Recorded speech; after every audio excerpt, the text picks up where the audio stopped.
Oh my god, I saw Ash the showed intro. up. I saw the intro. And then Ash showed up. That's why I saw the intro, because Ash wasn't here. It's Dixie 360, everybody. Dixie 360. If you know, you know. Yep. He showed up just in time. I was like, oh well, I guess we're just doing it without him. It's okay. We were talking Pocopia before you joined in and before. I've heard it's actually good. I've heard it's actually good. It's so freaking good. It was originally at my will not buy list, and then the reviews came out, and I was like, why is this game rating so well? Like, there's got to be something here that's scoring all these 10 out of 10s. It's going to be rigged. Yeah, I'm just like, I can't believe this game is actually fun. What are you talking about? I was coming into this game completely negative. Then I got it, and I'm like, yeah, no, there's something here. There's something here. So I might have to get it. Never ate my words so hard in my life. I've already played it for 15 hours or more. Oh, yeah, no, I haven't touched it that much. I might get the digital copy because like it's a game key card one. So yeah, I mean, plus it's hard to find in stores anyway, just because it actually is selling out. Oh damn! So I had to get it even with the game key card because I have every physical released Pokemon game since Red and Blue, and I have to continue that trend of having them all. No, I might have to get it physically if it is an actual Pokemon game as well. The only digital ones I got was like the Rumble one that came out. I don't know about spin-off games being peak. I mean, Legend ZA was still shit. Listen, spin-off games are peak as in Conquest, which is the best spin-off game they've ever made. Mm-hmm. Champions Meet did not kick my ass, John. In terms of Uma Musume, I'm currently in Group A after the first matchup by my S-rank Ogre Cap. Just be a sweeping. I'll have one of those eventually. Yeah. So, all right. So last week we didn't really have much of a news week, but we are back this week because we did end up getting some news sprinkled throughout the week, and then some happenings. We finally got the sales numbers for Kamen Rider. They dropped on Saturday, so it's like I really wish they would have dropped like last week because then we could have talked about them last week, but no. Needless to say, when the sales numbers dropped and I got them in my feed, I was live streaming on Twitch on that Saturday night, and my God, I died laughing. So fucking hard when I saw those sales numbers. But we'll get to those once we get to those. But yes, it's like we got some of that. We got some scans for Gavon. We got to talk some Zeztz besides sales, but also now that the first half is over, in a way that I guess it's a mixed reaction. Some people like it, some people don't like it.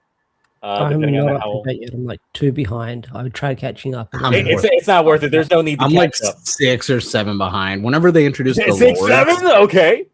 Oh, fucking hell. Listen, we've been over this in VC because I have little nephews, and you said it. Like, yeah, you walked right into that one.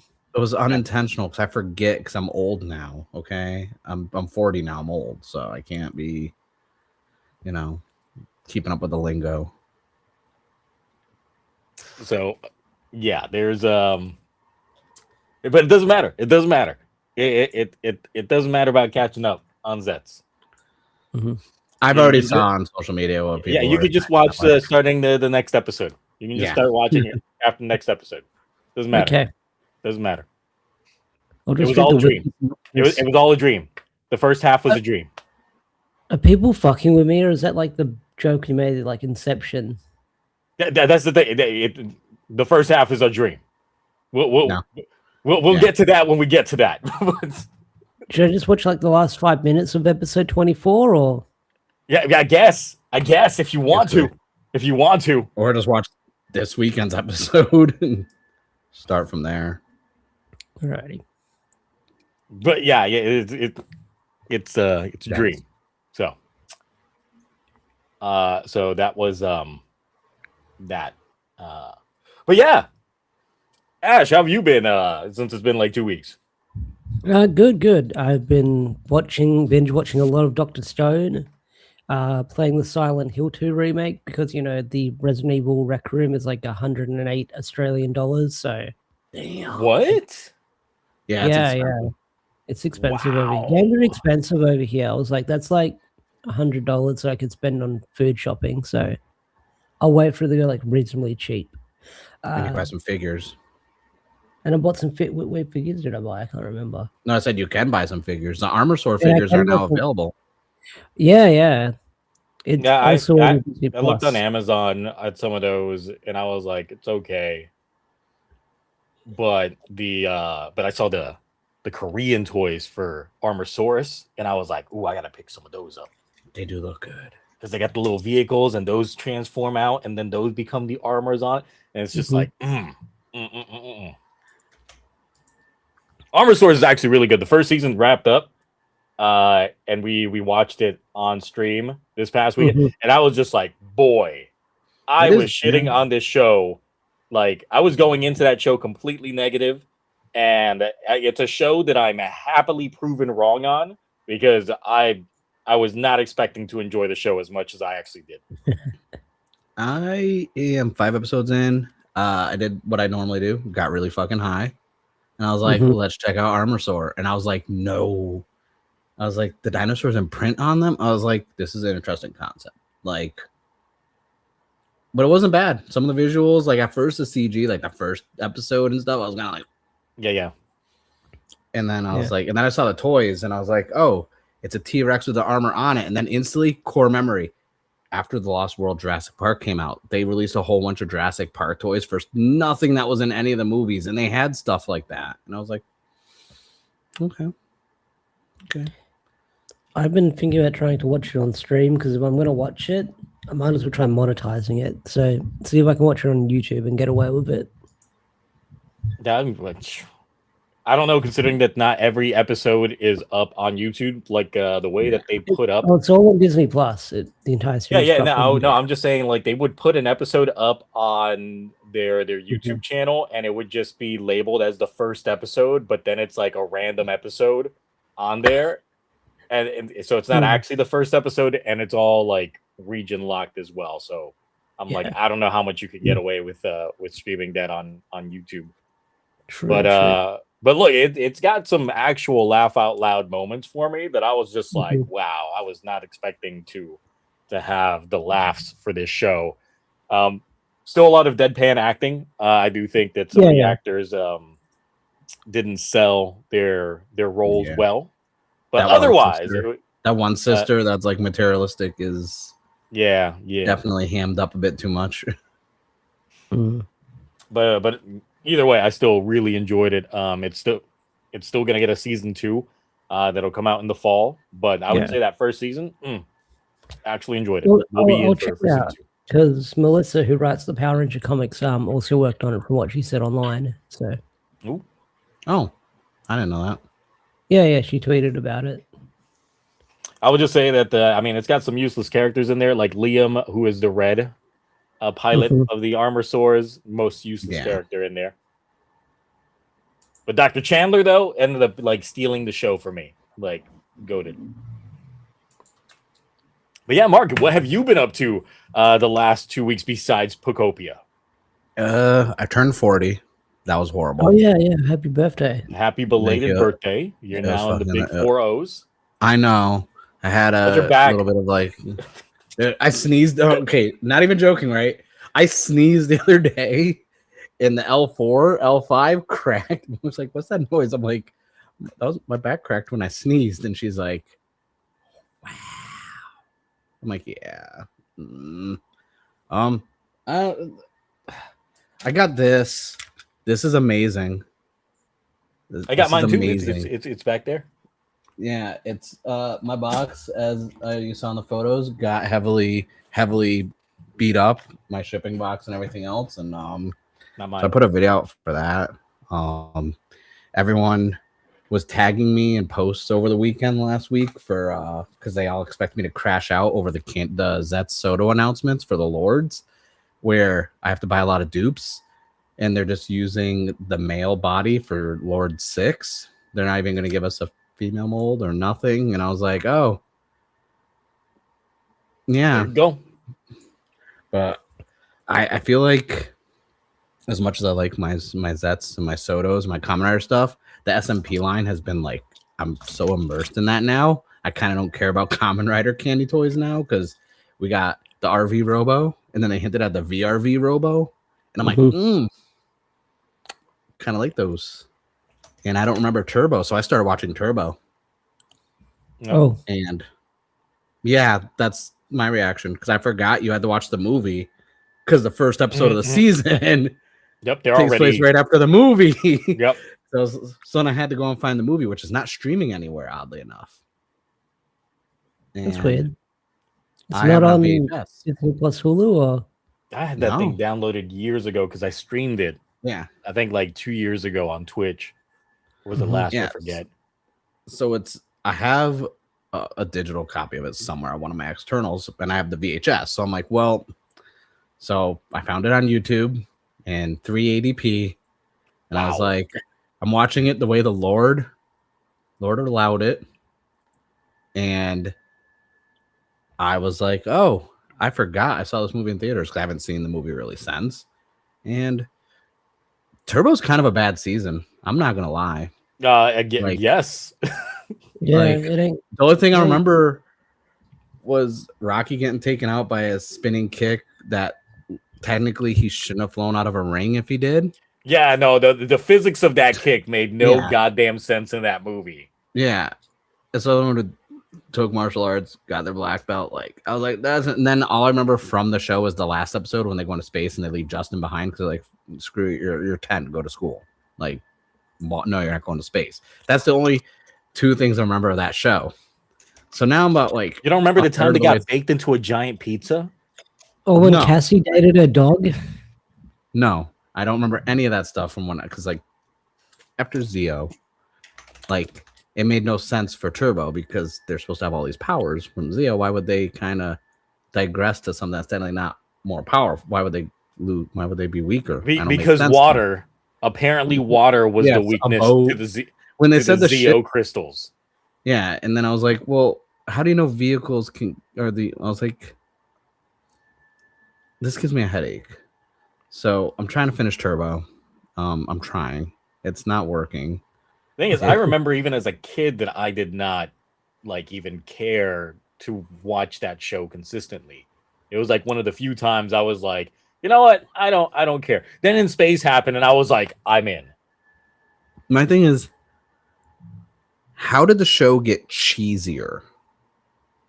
Because you like, got to look at the source material. You got to look Yeah. at the source material of what they were adapting this go around. I know Mhm. Car Ranger, I Ranger know. was completely Yes. a parody Sentai, and they had to Yes. work with that footage.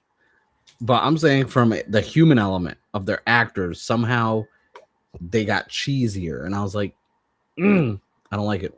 But Diva Talks? But Diva Talks, yeah, I was about to say, but Diva Diva Talks, Talks though. Diva Talks though, I was like, even 380p in the movie moments, was like, who's that? I'm like, that's the big baddie. I mean, the big bad. And she's like, oh, and I'm like, yeah. I was like, that's the villain of the season that we're about to start watching.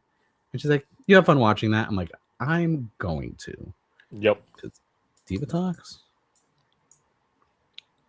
I was like, damn. That's the reason why I'm still watching the show. Well, you know what in me rewatching, I'm now starting to feel might have been completely overhyped. Blade. Fuck you. The more I watch it, the more I'm just like, I think this show's only good in people's minds because it's one of the few writer shows that stuck the landing when it comes to the ending.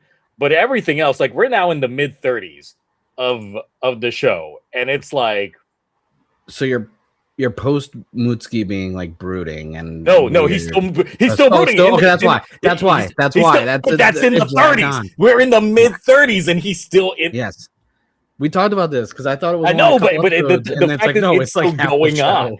It's Yeah. still going on. And then Yeah. now they introduced the plot MacGuffin of Kenzaki like now being like L chosen one. When it's just like he didn't do shit. He hasn't done shit. That's because But he's the key. Yes, he's always gonna be the key. No, but the Mutsuki thing, that was Dude, it's like 18 episodes or so. It feel like it just keeps going, and it just doesn't stop.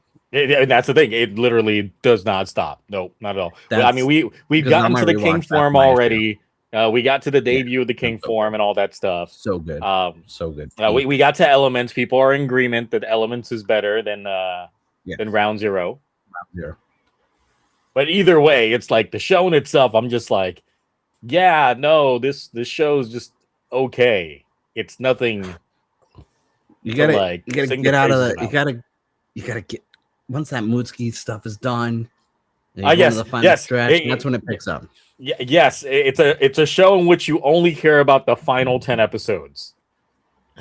In the first 24. Like once Mootski pops up, and until he's done with his little brooding thing, that whole time frame, watching that week to week, where I'm like, oh, didn't I just watch this episode?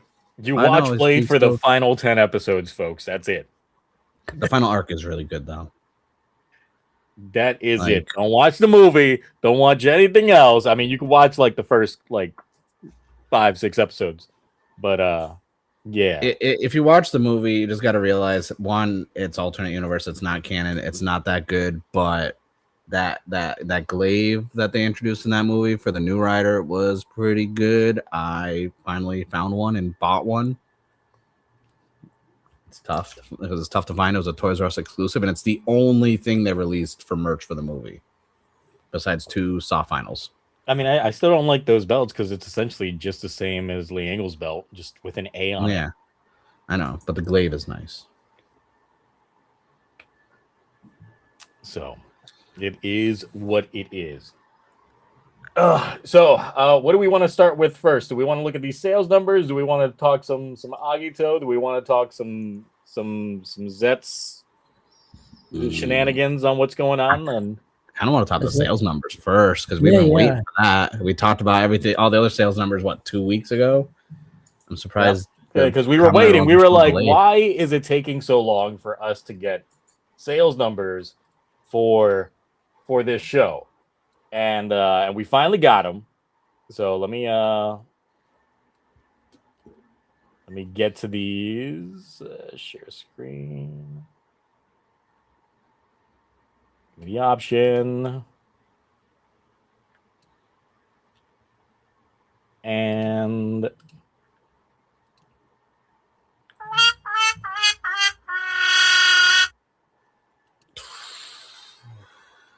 wow.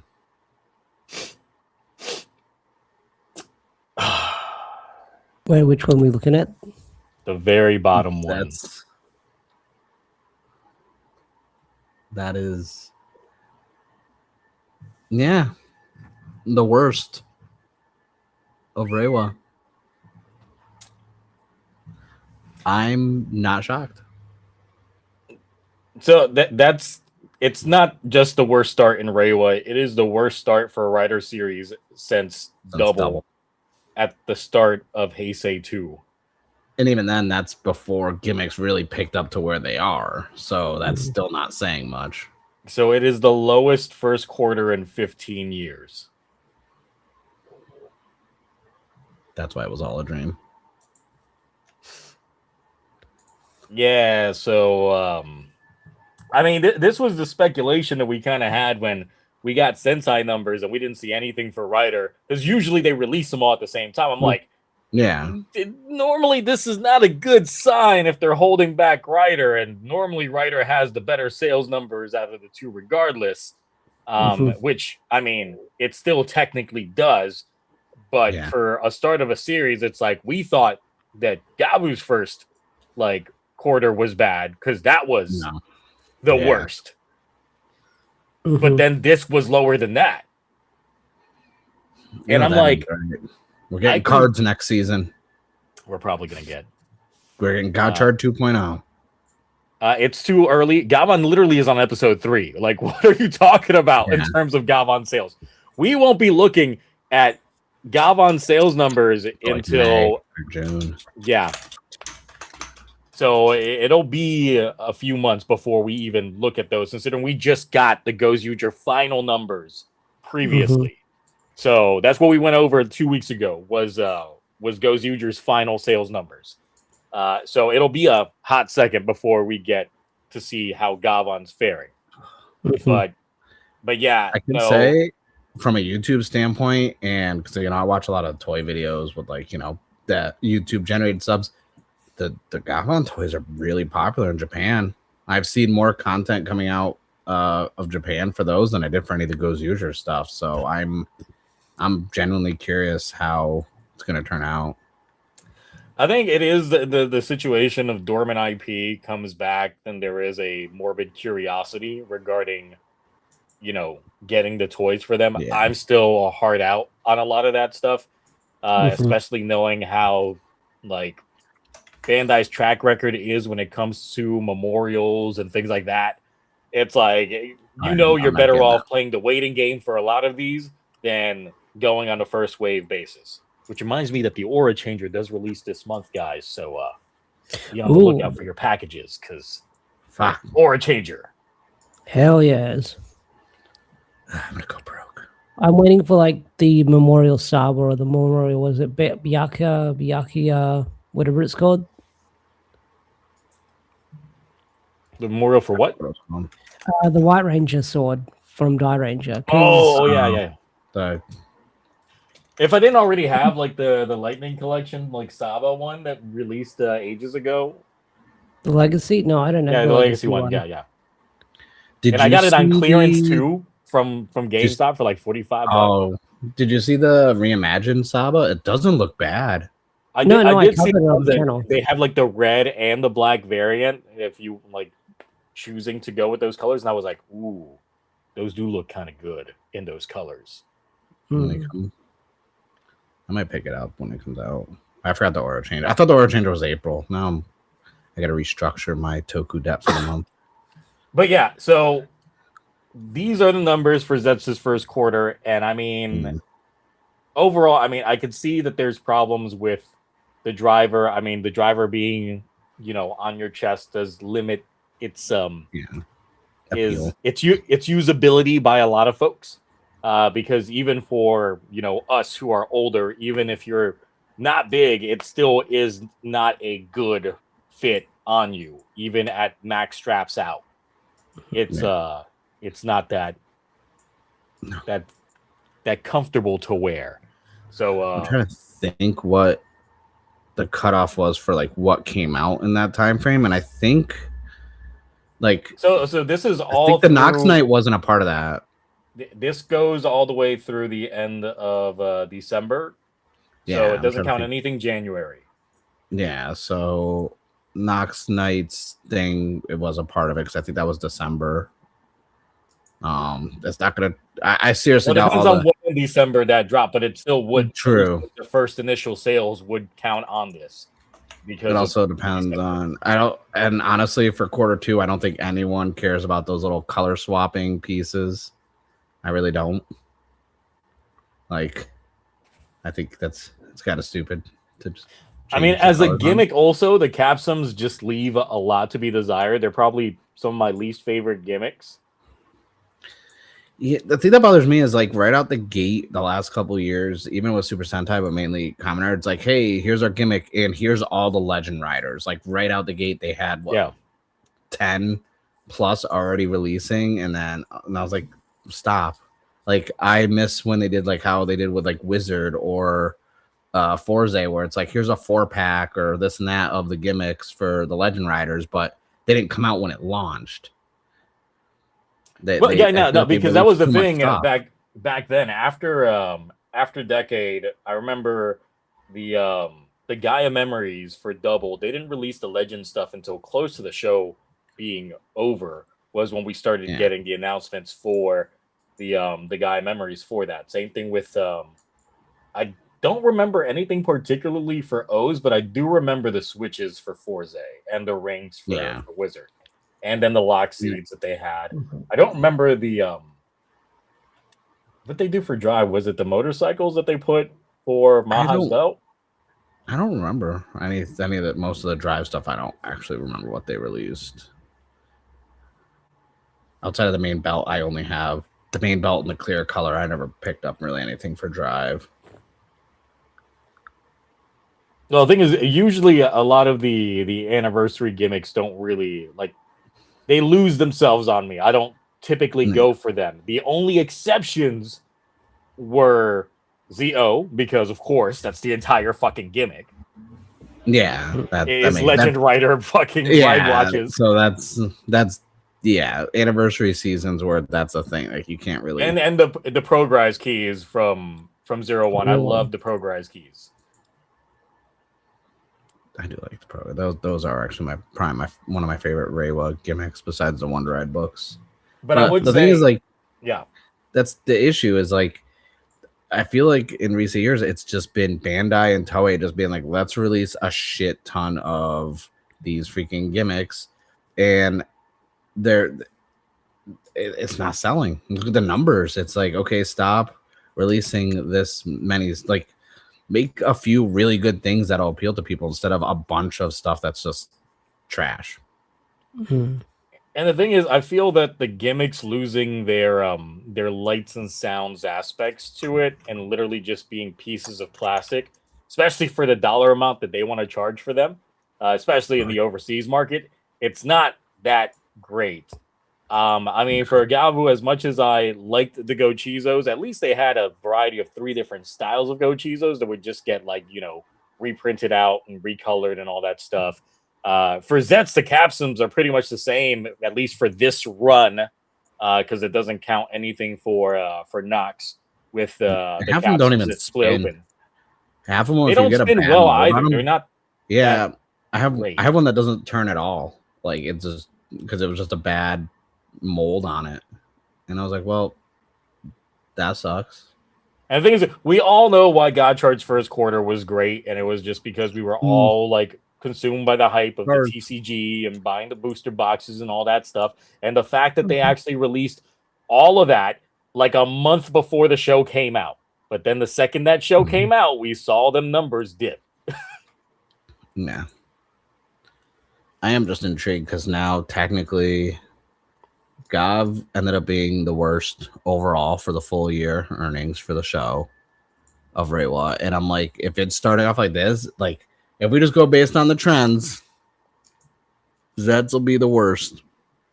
Because realistically, if we follow the trends, it might be a 5.5 for the next quarter, then probably like a 3.7 or 3.6 for that one, and the last one will be 5.5. So it'll be like a 21 overall billion yen, unless something really cool comes out. And because as of right now, like, this is the least I've bought for like Kamen Rider merch. Like, I haven't bought any capsums. I bought the main driver that came with, the 4 and the display, and then I have the magazine capsums. Other than that, I have not bought anything other than even the for the drivers, since the majority of the new drivers that are coming out, minus Nox, are essentially just faceplates that go onto the original one, and that's just how that goes, which is not that cool in a sense, especially when we got the limitations that we got. And then with the new writer coming out, Dawn, his changer is going to be his sword. So cue another one that I'm not interested in getting just because it's going to be a sword changer. So they need to stop with the faceplates, and it's not like are they really like that overconfident in the show that they're like, listen, people will buy multiples of the driver to change them out. I'm sure there will be people who will do it. This is the big thing. However, because we were talking about this prior to the show's release, global debut, global distribution when it came to the show. There was even talks that the toys were going to come, to a Western audience. You seen them toys, Mark? You see them toys on toy shelves? Nope. I will say there's a certain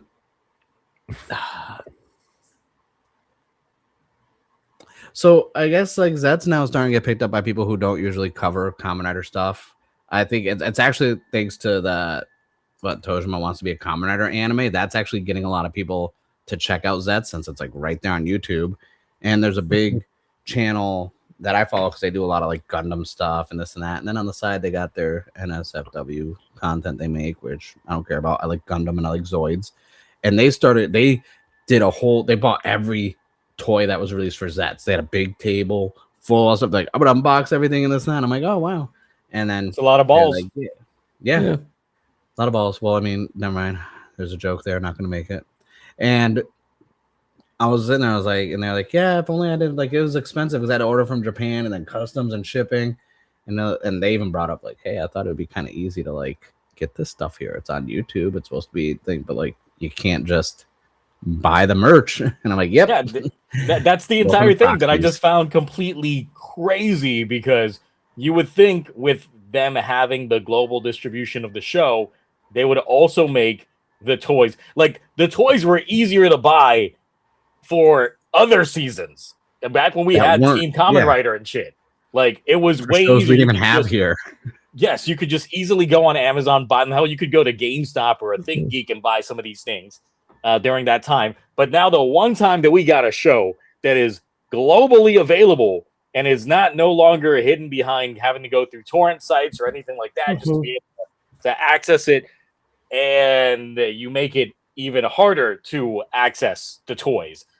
I really need to know what kind of crack they're smoking in Toei and Bandai that they're like, yes, we're going to release this globally. Cool. How are we going to do the toys? Still Japan. What you talking about? Why would we release them to the West? It's like, because you're releasing the show to the West. But, yeah, but like, that's what we do. I will say I noticed a lot of stuff has slowed down. Like, even like, because we're getting Ultraman stuff for a while thanks to Rising and this and that, and like the whole deal that Bandai was supposed to do, which I need to do a follow-up research on that because I know we covered it when I was like, yeah, they did that whole press release where like, yeah, we're gonna start having Ultraman and like end caps and this that, and then it kind of like fizzled out. So I'm wondering what's going on, because like that was Bandai also. So I'm like, I wonder what's going on with Bandai, because they even had DX roleplay items for like Demon Slayer at Target and stuff like that, which I thought was interesting. And I was like, man, now we're getting DX roleplay items for anime here. No, see, like I said before, in a lot of these stores, typically like close to their electronic sections, they would have like pretty much a complete weeb area. Like, it's got all the anime, it's got the Gundam stuff and all that shit. And the comic book stuff. It would have the stuff that you aren't normally like the older collectors would be buying. That's where I thought we would be seeing something like Zeztz pop in, because that's where I would see the Ultraman toys pop in, or in those sections. So the fact that we haven't gotten a single one of those is just shocking, to say the least. And look, I see the argument of Toku being niche in the West, but if you're going to make a global distribution for a show, and then you have no way for people to spend money on said show with the global distribution, then you're just cutting off your revenue stream. That's part of the appeal, is you make it available, and then people are like, that's cool. I think I want to collect something from that. Why is everything that I'm looking at strictly in Japan? Yet for Ultraman, you can buy a lot of Ultraman shit just in any regular store. You can walk into a Walmart right now and probably see an SH figure arts from Ultraman. Yep. Saw one yesterday. Speaking of Ultraman, I think like the Blu-rays are on sale on Amazon. Like dirt cheap. All people are sharing. I wish I waited. I have everything they've released, and I keep saying I'm going to wait for a sale, but then I'm like, just in case it goes out of stock, I have to buy them, because I don't want to run into a situation with, the Metal Hero ones that ended up being discontinued, and now people are trying to sell the Blu-rays for like over $200, which is ridiculous. That Ultraman 4K, is that worth getting, or is that the entire show, or is that just like a select bunch of episodes? Which one? They've done a few that are like, let me see. You have it, put the link in private and I'll let you know. They've done a few sets that were like just episodes. I think that's what I'm looking at. But also, I hate the argument that like it's niche and that's why they shouldn't release it. It's like, how do you get something not to be niche? You start releasing it and releasing also stuff for it. Trying to talk about the market research for it, talking about like the kids demographic. That's the thing. It's like these sections in these stores. Once again, if you go to like, if you're here in America and you go to like a Target or a Best Buy or a Walmart, they have a section, and it usually is near their electronic stuff, away from the toys. It is by like their electronic stuff. It's They usually have the a back section wall. that is dedicated to a lot of pop culture shit, and that's normally where they keep all of their anime stuff for. And that is normally for the older demographic. That is a section that's dedicated to like the collectors. So they know that the market exists, which is why these stores even have those sections to begin with. And that's why, like, even in like places like GameStop and ThinkGeek and shit like that, they would have those sections there in the past. But it just makes no sense to not do anything like that now that you have a show that's globally available for people to watch, because the people that are watching it, like, this is not airing on any network. So obviously the target demographic is not some kid that's just, stuck watching TV at home and their parents are just leaving it on random channels for them to watch. No, you have to actively go on YouTube to watch it, which would normally mean you are probably like 13 years or older in terms of watching this show. Yeah, because if you have a kid's YouTube account, that's won't even show up on there.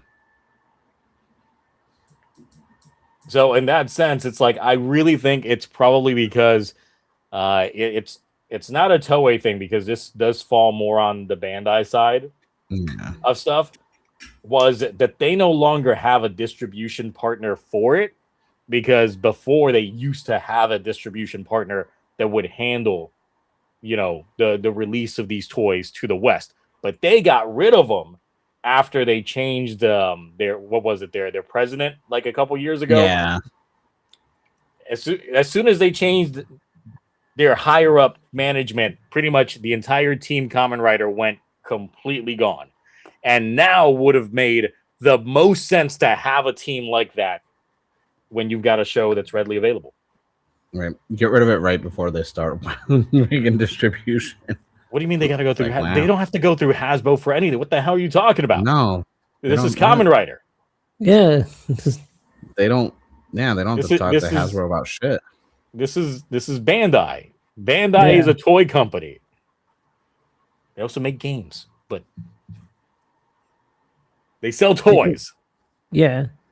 It always baffled me when I would get like the odd comment saying that people would say Bandai should make the new season of Power Rangers, like that they make toys. Yeah. Yes. Now, unless you mean Bandai Namco Games should make a Power Ranger game, I'm okay with that. If it was a good game, I'd be fine with it. Yeah. I mean, yeah.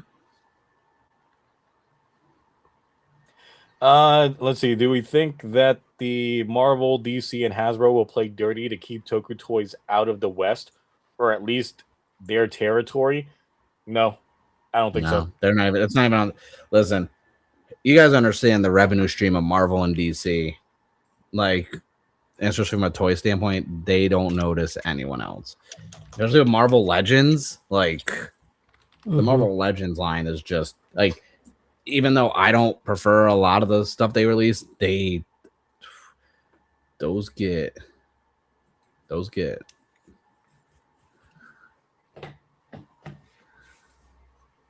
Like, I'm trying to see, because the thing is, it's like, we were talking about Armor Swords earlier, and those toys are, going to become available in places like Target and stuff soon, and that technically would be a direct competitor with something like Power Rangers toys and shit like that. The thing is, I have no idea who this company is that's making the Armor Swords toys. I don't either. Also, Ash, that is just random episodes, but buy that if it's not expensive and it's like 113 Australian dollars. Because that's going to be good to have in the collection. I am upping my 4K. I'm hoping that the name of the company that makes these toys is not actually called Roblox. So the company, because I'm looking at the box of one of these, and it looks like the logo, it says Roblox on there.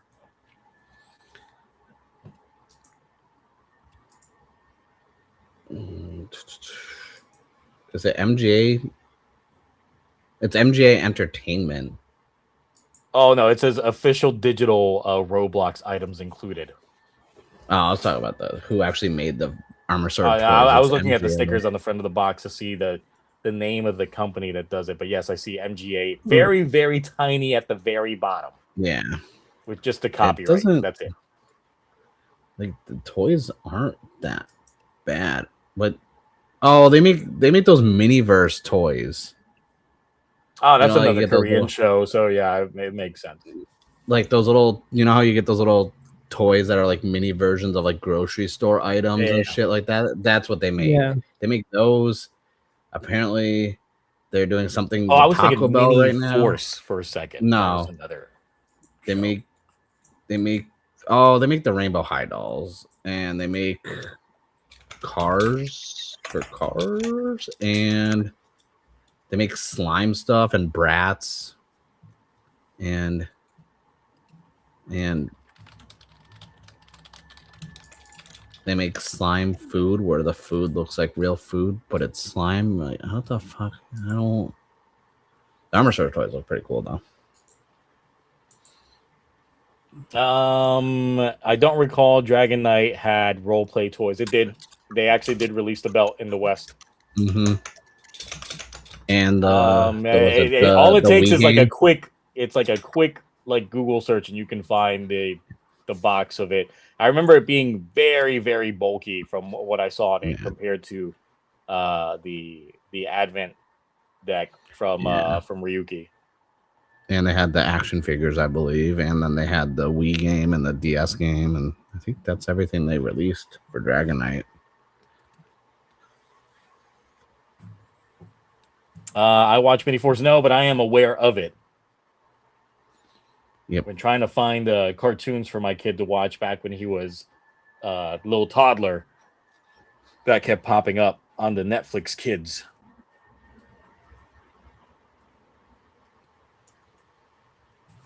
Mini Force is the one where you freaking I need to get all the dinosaur like robot things so I can do that super obnoxious like $800 like big huge dinosaur from Mini Force.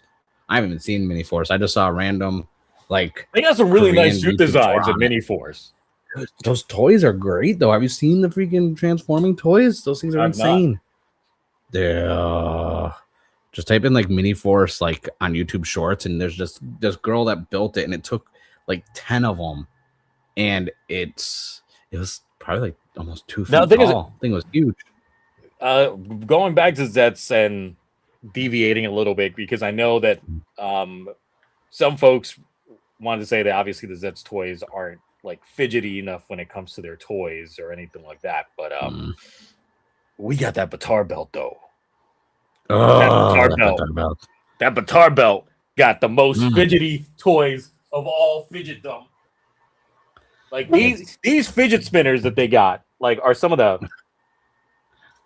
the nicest fidget spinners ever, and they just keep spinning. They just keep going. Like these are nice. They're all nice. They all got some weight to them. I don't know how the belt reads them. It's the first time I've ever been confused on how a belt reads a gimmick. Yeah, I can't figure it out. I wonder if it's weight related, because like each one doesn't weigh the same amount. But I don't know, because there's no defining like anything that like is on these. Like there's no like little scanner thing. There's nothing. They don't snap in differently. They're all the same. Yeah, they all go in the same way. There's no like system on there that would like, you know, usually with Rider toys, I'm used to seeing like indentions or something like that would obviously press a button or something when it's going in, but this has none. And I'm like, how does it like read it? A Skylander reader like NFC, I don't think it uses that type of tech in there, but it happens to know which one's in there when it's in there. Yeah, it's crazy. So I don't know. I need to know some of that witchcraft going on for it, but it is it's a nice belt. It is definitely a nice belt on that one. Yeah, I like it. It's good. Like I need those fun gimmicks again. Even though like there were some gimmicks that I did enjoy, like okay, so Geats. The thing that I hate with the gimmicks was just it was terrible to display them. The only way to properly display those gimmicks was if you bought another Desire driver to display them. It would be like the only way. Remember when we were talking about that and I was like going by and there's like a bunch of Desire drivers just like 15, 20 bucks each. Now it's like I don't even know where they all went. They were so cheap on there at one point. Maybe there's as soon as you pop the thing in, it reads the gimmick. Like it literally says it. Even if you put it in and have the power off, the second you turn the power on, it'll know which one's in there and just say the name on there. I like this belt so much. It's so good. I need more figures. I need more belts, especially with this part that comes off on it. So I'm like, okay, they're going to be a season 2 attachment because I didn't even mess with it. I didn't even know that came off. You just blew my mind. Oh my god! I did not know that it came off. Oh no, I did it in my review video. I was fucking with it, and I was like, what happens if I push these buttons? I was like, it comes off. I was like, season 2 upgrade form, maybe. I was like, although, what's the guy's name? It's gonna bother me. He was the fight quarter. He was like the Sakamoto. Yeah. Okay. So he's gonna be a PMC, right? Mm-hmm. And I'm like, do I get him? I was like so mad because my driver box is so damaged because I got him sign it. But I think I'm gonna have him sign with silver Sharpie the toy boxes because those boxes are so nice. Because I was like, everyone's gonna be like, "Oh, sign my Power Ranger stuff." I'm like, sir, as a man of culture, you should ask him when does he ever take a vacation? Because it seems like he's the action director of every fucking Toku. Dude, he is. And I think he was working on something with let me double check. There's that other Toku that's coming out soon, the one with the very terrible suits. I already forgot the name of it. But I know he's gonna be the action director for that one.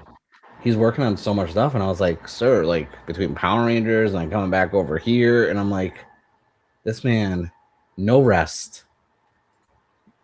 Going to other countries and shooting their choreographies. Yeah. He's like, hold on, you got a Toku in China real quick? I got you. Korea, I got you. America, yeah, I guess I could help with some Power Rangers. Beat Runner, that was the name of the show. I saw the suits and I was like, you. It could be good, but I don't. People have asked me to find the subs for it, and I'm like, I can't find them. Even in the sub group Discord, I mean, where everyone literally is subbing everything in there, and I'm like, anyone doing beat runners? They're like, huh, what's that? And I'm like, never mind. I was like, I spoke out of turn. No one cares.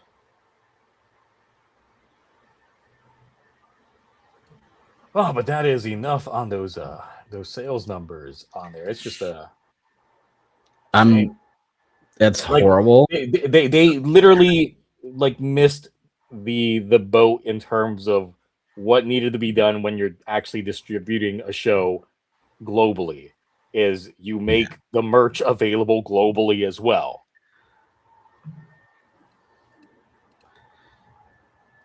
Because I mean, from our I've outside of like Memorial Edition stuff, I've kind of slowed down on caring about getting stuff day one when it comes out. So it's like I'm at the point now where it's like I'd wait, a month before the US release or something comes out if it was officially released here. But like also depends on the price point because obviously, we can, even when stuff was going on Amazon, we could still get the stuff cheaper on Amazon Japan or on Buy. Because especially with all these especially the SMP stuff, like one of my local stores out here is going to start carrying SMPs, and I'm like, I was like, really? They're like, yeah, like we had a few and they're really popular because I guess the Magi King and stuff like that they had those in stock and they sold out. They were really popular, so they're going to start getting SMP stuff. And I was like, hey, yeah, like I'll I'll buy from you guys if you're not going to mark it up too much. It's where I get all my freaking Digimon model kits and my Kamen Rider figurized kits. And they're going to have Umumusumi ones when they start releasing more. And I was like, all right. I was like, I'll build some Umumusumi model kits on stream. So as a side note, as much as we have been giving Toei some shit regarding some stuff, they did kind of just drop a new Toku on us from out of nowhere that's being worked on, and I saw someone mention it in the chat. Yes, I am aware of it. The thing is, it's got a lot of Ultra people working on it, specifically like the Omega staff. It's like they went from working on Ultraman Omega to working on this, and I was like, okay, cool, I'm down for it. And that is Forticus. No, I've seen this floating around. Yeah, I thought it was fake at first, and then I read into it, and I was like, I don't know how I feel. Like it's. So one of the actors in there, we got the dude that plays Kamen Rider Gene, Ace's best friend, best fanboy from the future, is in here. We got Riku from Jeed in here as well. Jeed is always good. Jeed is a good season. But yeah, the writer is the head writer for Omega. So for Ultraman Omega, we also essentially got the same musical performer as Omega and Blazar. Mindarin is doing shit. So I'm just like, y'all really just took as soon as Omega wrapped up, you guys like, hey, you guys want to work for us over at the Dark Side of the Force over at Toei? And Koichi right there too. It's like, yeah, hey. Yeah, once again, Koichi Sakamoto ain't got no breaks. He gets no breaks. Dude, he's gonna get so much money from me for how much stuff I'm gonna different shows I'm gonna get signed by him at PMC. I'm like, here's some Batar stuff, here's some Ultraman stuff. That's not because he's one of the few guests that have been announced so far that I'm actually excited for.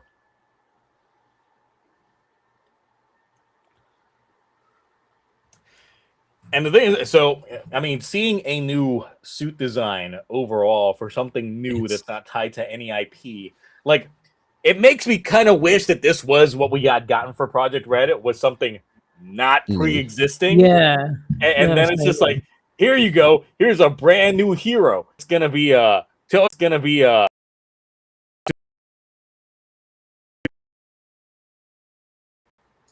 not gonna lie. That suit would look good if it was shiny silver and red instead of blue. Yeah, it looks like a kit bash almost because the forearms blade things, I'm kind of getting Guyver vibes from it. The helmet, I don't know how I feel about the helmet. The shoulders are cool. The chest piece is growing on me, but I was like, it's something new at least. So I'm just at least they're trying. I'm just wondering how the toys are going to look because anytime Toei has a show or anything, I'm like, what we getting for merch? Because if I enjoy it, I'll buy it.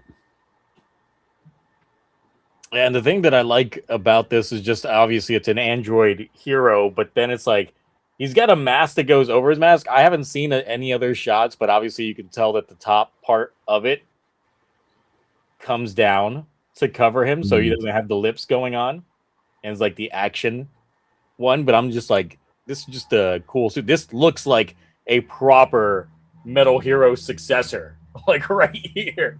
Yeah, it really does. But no bag shot, so I don't know how the armor is or lack of armor is towards the back. If it's anything like Gavon and his lack of anything going on in the backside besides the chest. So,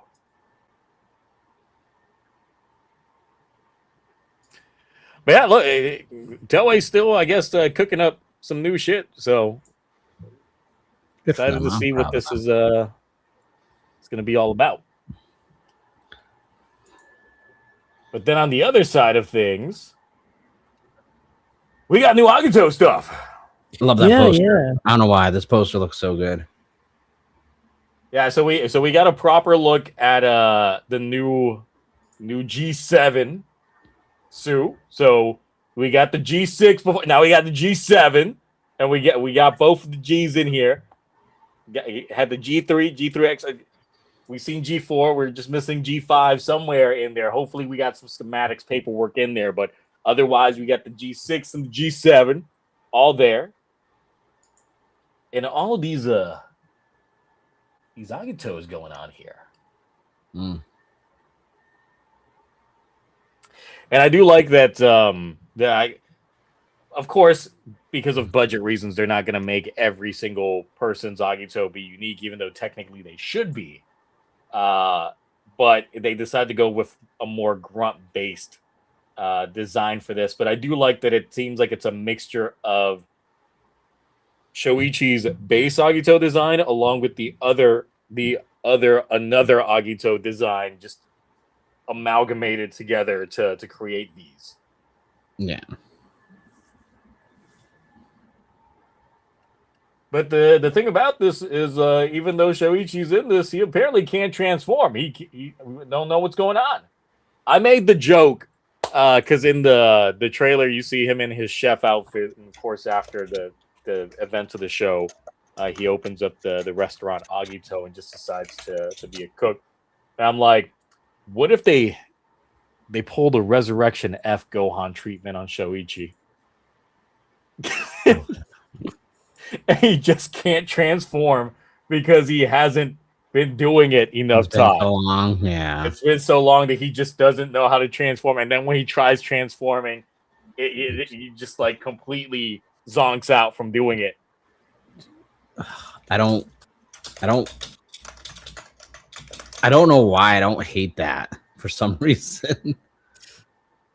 I mean, if the world's been at peace after you fucking writer kicked God in the face over 20 years ago, I think you're good. You had it in your mind that you were done, you were retiring, you're good to go. Yeah. And then it's like 25 years later, oh, we got all these Agitos springing up, and they ain't good because anybody that's got the seed can just transform, even the bad ones. So, but let's take a look at this this suit here, and I love this suit. Oh, is that the suit we saw like last episode? No, this is the G7. The one that we saw before was the G6. The G6 was just a repainted G4. This one's a new suit. Far better. This one looks awesome. I like this one. From the trailer, I do like that he Iron Mans it when it comes to the transformation, because it does just equipped all over him on there. Now, the problem that I have, they're growing on me, but the yellow discs all over the suit just stand out way too much. That's what I was going to say. I was like, they're kind of, but I know it's one of those things like, by the time you watch it and this and that, like, it'll be okay. But I mean, it looks clean. If you watch the new trailer, they do show the transformation sequence go into effect for it. Not a good look at the belt. I really want to see how the belt looks like on this, because that would definitely be on my must-buy list once I see it, even though I know that, he doesn't technically transform using a belt. That's not how the G systems work. You literally equipped it. You put it on. Yes, he won't say henshin. He never did say henshin. Henshin is not a thing for that work. They equipped on. But yeah, no, this is a nice looking suit, and I really like it. Like when you see it in the sense of the poster here, and then looking at the crest above the eyes, I'm just like, this is a good suit right here. That helmet's really good. I like that. That's a very sleek ass helmet. Yep.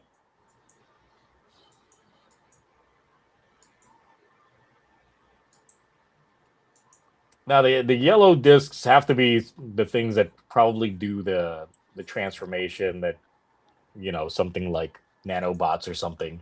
Yeah, they all go to the different joints and spreads out of them. Yep. That'd be cool if they would pop off and he could use them like fin funnels in Gundam. Like just have them come out and then just attack enemies like willy nilly. Just hover around and shoot lasers out of them.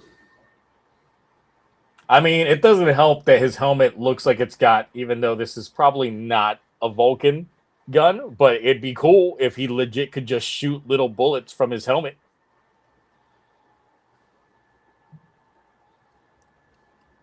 But yes, this is it's coming out next month. I'm definitely excited for this. Agito is one of my favorite seasons. I mean, this is a nice suit in general. Is it? Yes, it depends. It depends on how I'm feeling. Sometimes it's my number one. Sometimes it's my number two. Depends on how I'm feeling. What the flavor profile is of the week.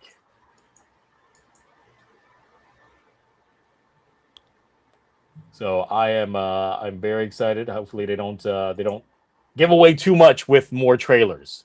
I'm fine not knowing anymore. Yeah, it's a month away. I hope this is the final trailer.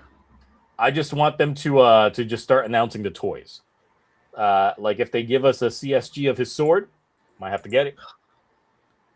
Don't have to. Don't wish for anything CSM or CSG related. You know, like that belt is probably they're probably gonna release his belt as a CSM. Do you know what my Toku Dad's at right now? We don't need this, okay? We don't like. We can also. I need those 3D modelers to get on making a 3D model of this thing stat, so I can go ahead and 3D print that bitch, paint it red, so it goes 3 times faster. Suit? Yes, the whole suit. I'll make my own one, but red, and I'll be like, "Look, guys, this is the next season of Project Red." I have I got a new setup over on the other side of the apartment, and I'm actually finally setting up the 3D printer. Finally, after 2+ years, so I can start printing stuff. Because after you printed that sword that's behind you, I was like, you know what? I'm gonna need to set up my 3D printer. Printing a lot of bigger pieces in one go is just really a godsend, especially like being able to print out a helmet in one go as opposed to several pieces and then getting them together. It's a good thing. Also, the belt's going to be I expect it to be expensive. Remember what the price of the next Fies belt was? Still bought it. Look, if you could buy a CSM, you could buy a 3D printer. That's true. 3D printers are cheap. Like some 3D printers, like a small one would be like around the neighborhood of $150. They don't really cost that much anymore, like they used to. Yeah. And even the big boy that I got upstairs running was only about $360. That's not bad. Yeah. I have the Creality Pro 3, I think it is, or 2. It's one of the Creality ones, but the one that I got upstairs is the Elegoo Neptune 4 Max. Ooh. So it is their large scale one. It's nice. I have never bought a CSM. Well, you're missing out. Once you have yourself a CSM, it kind of like trust me. It starts with buying the Blade CSM, right? Just the base Blade Buckle one. Then you got to get the combo set that comes with the absorber and the rouser and everything else. Then you get the Garen CSM on its own. Then you need to get the other one that comes with the gun and the rouser. Then you get the Chalice CSM. Then you need his boat. Then you got to pre-order the attachments for the wild form. Then next thing you know, you're sitting there with a Sengoku CSM, a double CSM. Like, it's a gateway. It really is. Although Amazon's was the first one I bought because it was discounted at GameStop, and I got that shit for like $48. I mean, I mostly own Memorial Editions from Sentai, but I need to get me a CSM. Like that's the problem of like when you spend the money to get the much nicer toys for like a lot of things, it kind of ruins a lot of the, like, you're just going to be judging everything else you get afterwards that's not of that quality like it. And that's part of the reason why I've been so harsh on like the newest toy releases that they've been doing for memorials that are just glorified DXs with rechargeable batteries. I'm like, the quality ain't there. Like, it's not really, you gotta show me the quality. And like the Batard belt, that's technically a deluxe, but that is good. Even though the belt itself is essentially the same as a Rider DX belt plus extension. They include an extension in the box. But the quality of the actual like main driver unit itself is pretty good, especially for the price being under $100. Yeah. But then expecting that kind of quality when it comes to like a DX, I would say that there's only been like a handful of DX belts that I have bought that I've actually been like, ooh, these are really, really nice in terms of like DX belts. The 01 belt actually is like one of those that I'm like, it's really nice for a DX belt. Do we count the Imagination belt as a DX belt? No. Okay. Just because I'm trying to think of the last real like good like DX one I bought, and I'm just like, I don't know. Also like the Bill driver is another one that I would say I think is really good for a DX.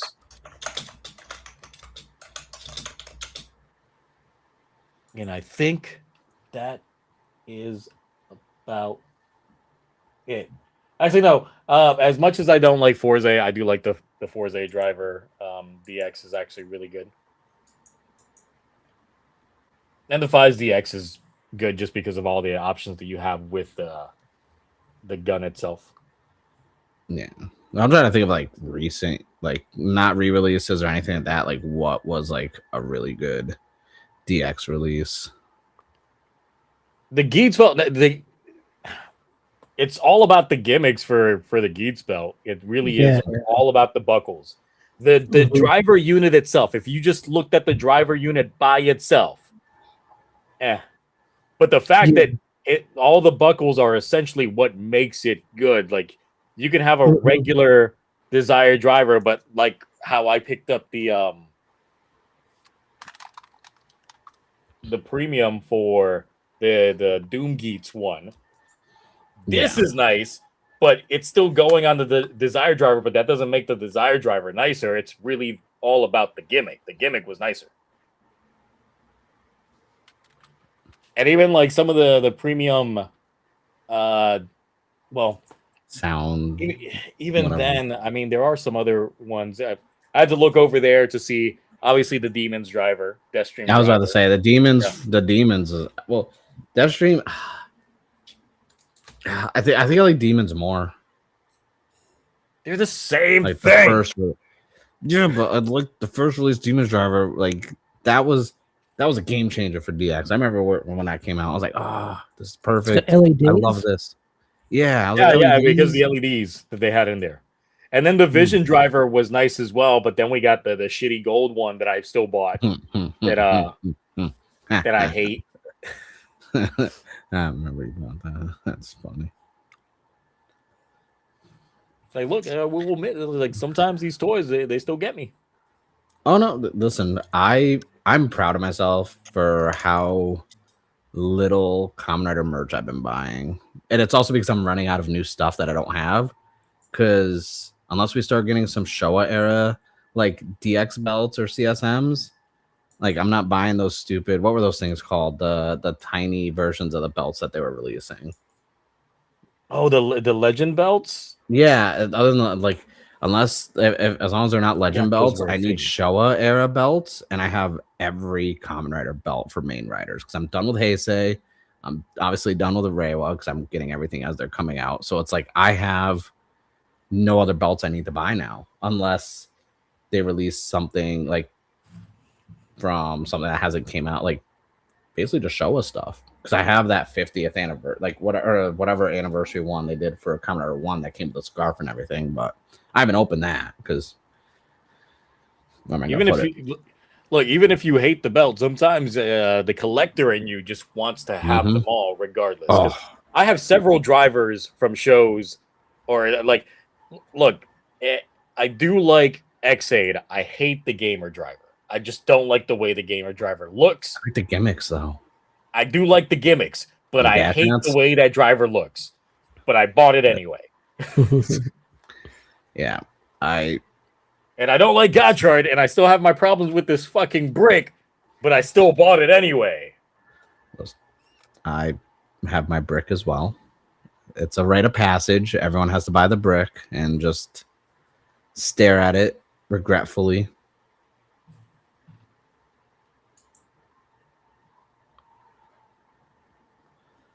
But no, we need some Showa belts. I need.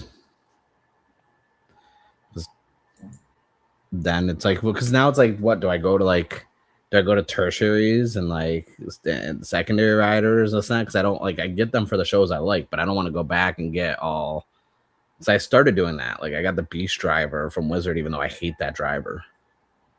I never got that one, but yeah, I also agree that one was a dumb one because it's just like ring in and then face just opens up and it's like, wow, that's a cool gimmick there, my guy. I guess like, okay, cool. Like, what am I gonna do with it? Like, no. So it's like I don't want to go and just buy drivers I don't have just to have them because I'm a collector. Like, at least I stuck to just main riders, but especially towards the second half of Heisei, like that would financially ruin me. I mean, I do hate like a couple years ago they gave us the deluxe for Kamen Rider Black and then Shadow Moon, just a recolor of it with the TV like color ones that would change based off the broadcast signal and all that stuff. They would activate, but we didn't get anything else. We never ended up getting anything for any other previous shows or RX or anything like that. And it's like, that's a shame because technically for RX you had 3 different belt designs depending on which one he was going into. But I still haven't opened my CSM for Black Sun, the motion one. I never got the Black Sun one. I got the Shadow Moon one. I do want the Black Sun one though. I bought both. And the Shadow Moon one is. I have both, and I've never watched the show. So yes, I do buy drivers and stuff for shows I don't like, just collecting, and also I mean that's motion activated. That's like that's peak. That's perfect. Yeah, I think the Juranger one's motion activated. The Memorial Buckler. Ooh. Well, I think when you do the poses, it does it. I'm not entirely sure. I haven't put batteries in it yet. That's one thing that I do like about some of the CSMs, like the Agito one as well, is that they've got like the motion built into them. So when you do like your poses and stuff, then it'll. You don't suppose it's not lazy. It's an innovative idea, but I thought it was stupid. Was the Blade one having the little thing that projected the card you walk through? Like, I thought that was so stupid. Like, it's cool that they were able to do it, but it's like, bro, where am I going to set this up? I'm going to project it into a wall, and then I just run through it. Yeah, I was like, we didn't think this through, did we? Like, no. But I do like that, CSMs, I think for the price you do, like 9 times out of 10, you're going to get your money's worth. Now, are you going to get your money's worth for this? The hell? What are we not like? I don't. What's going on in the right image? Yeah. Riddle me this. Look, that's a big sausage. That's a big radish he's eating right there. Like, that's all the meat. They went to Arby's and were like, give me the meat mountain double. It's like, no.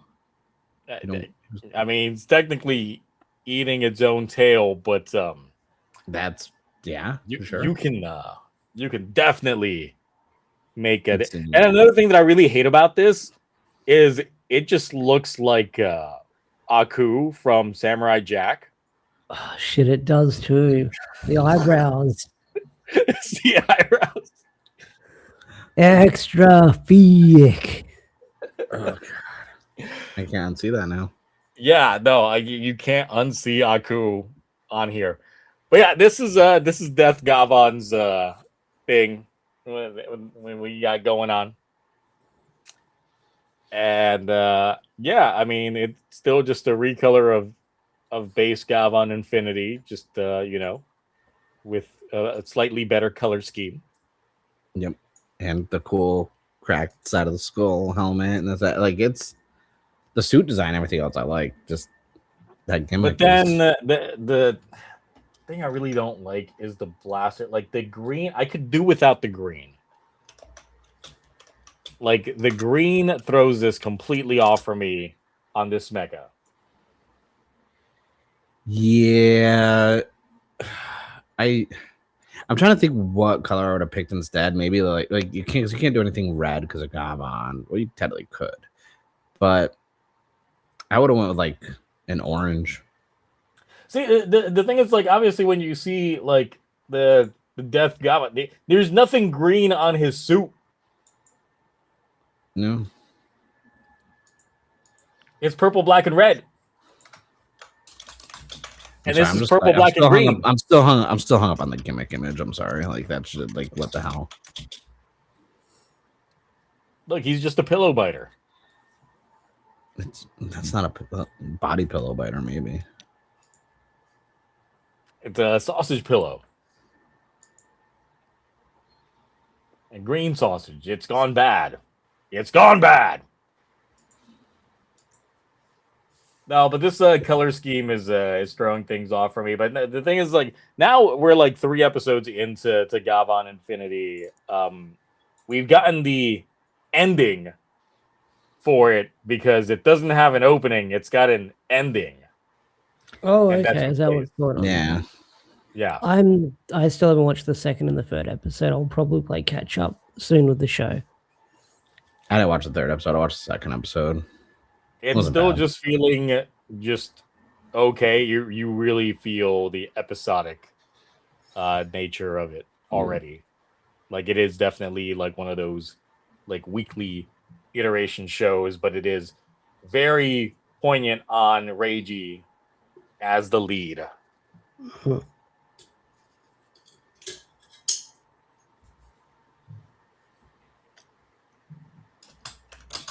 But it's okay. I mean, I've got some theories from what I've seen so far, but otherwise it's like it's nothing that's lighting the world on fire for me. And I'm like, this is great.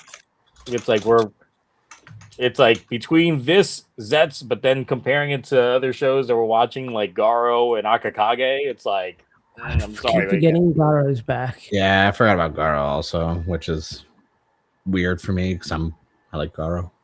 Yeah, you should be watching Garo right now. I know. Do yourself a favor, watch some Garo then. I'm gonna watch Garo. Like, listen, Pokemon. Okay, listen, like, I can't watch anything with subtitles right now because then I can't play Pokemon. The thing about the ending opening that they have for Gavon is I got major like Peacemaker vibes from it because in the beginning they're all dancing, but they're all dancing with deadpan expressions. And it's so weird only for them later on to like start putting the emotions into it. And I'm like, wow, this really is just giving Peacemaker vibes right now regarding all that. So I'll see how it plays out. This is a show. I still hear a lot of people saying that it's going to actually only be like 25 episodes. I'd be shocked if it was because budgetary reasons. Yeah. Then like what are they pumping into other show? Like are they just going to keep doing half shows or what? It's going to I would say if it's 25 episodes, we would get another trademark probably in the next like month or so. I mean, it's around this time that we got the trademark for Zeztz already because Zeztz, remember that trademark dropped extremely early. That's true. Yeah. So it's crazy. But we'll see. We'll see on that front. Are we gonna get a remake of Shoddy One after this? You know, I hope not, because the thing is, I really don't want Project Red to be Metal Heroes 2.0, because at that point you might as well just call it Metal Heroes. Yeah. It's like the entire point of Project Red, from what Toei was trying to tell us, is a way to showcase off Toei's other tokusatsu projects that they have done over the years and giving them new life. I'm personally on two shows. There's two shows if they want to revive that I'm like they need to bring back. Fighter. One is Zubat because they spent a lot of Gozuger teasing us Zubat, Mm-hmm. and his suit's already red. And Changerion because it celebrated one of its anniversaries earlier. It was, I think, early last year, well, late last year, and the upgrade for Changerion was gonna be red. So Okay. there's that. I'm hearing here some Gozuger shit. Apparently for the reruns and video re-releases of Gozuger, they are cutting out all of Maya's scenes. Are they just gonna have Kohaku like awkwardly green screen and all that, or are they just gonna cut her entirely? Wait, I saw something about that online about that. yeah. Like Korea's airing Gojuja, and the trailer didn't have any Maya in it. But I don't know if the episodes have started airing yet. Where they're going to edit around it.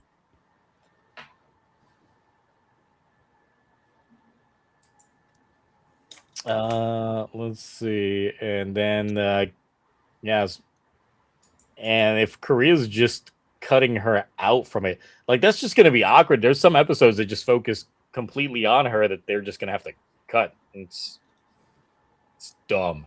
At that point, just don't show the show. Yeah. Pick a different show. Yeah, I'm like, they just don't show the show at that point. Just, but they gotta fuck off with that shit. Like that's the stupidest fucking thing ever. Like just grab a Kamen Rider, and Korea can call it Power Rangers. I don't know, Power Rangers. Yes, give them Rider.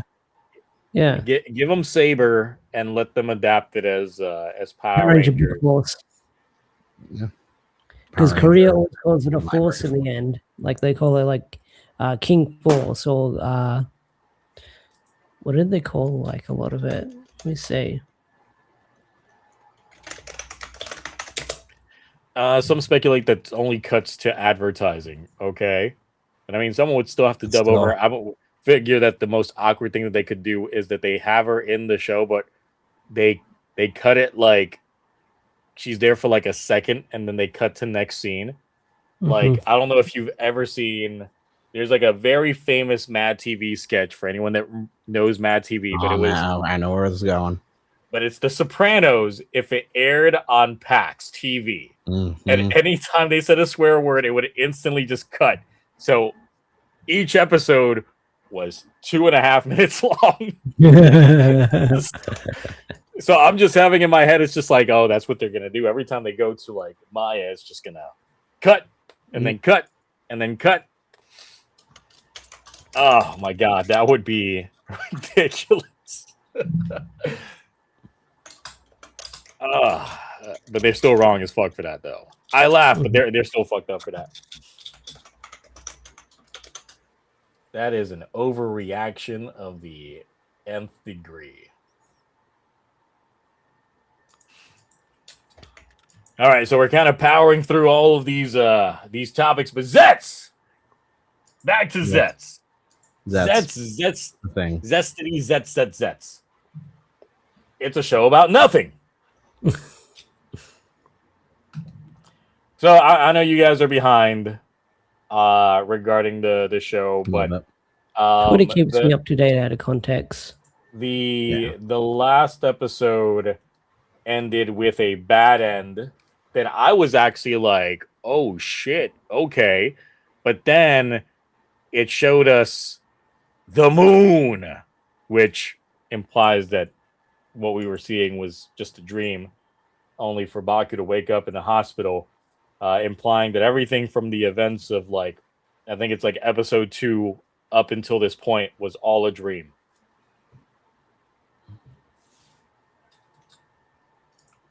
At least they did it now. Imagine if they did it at the final episode.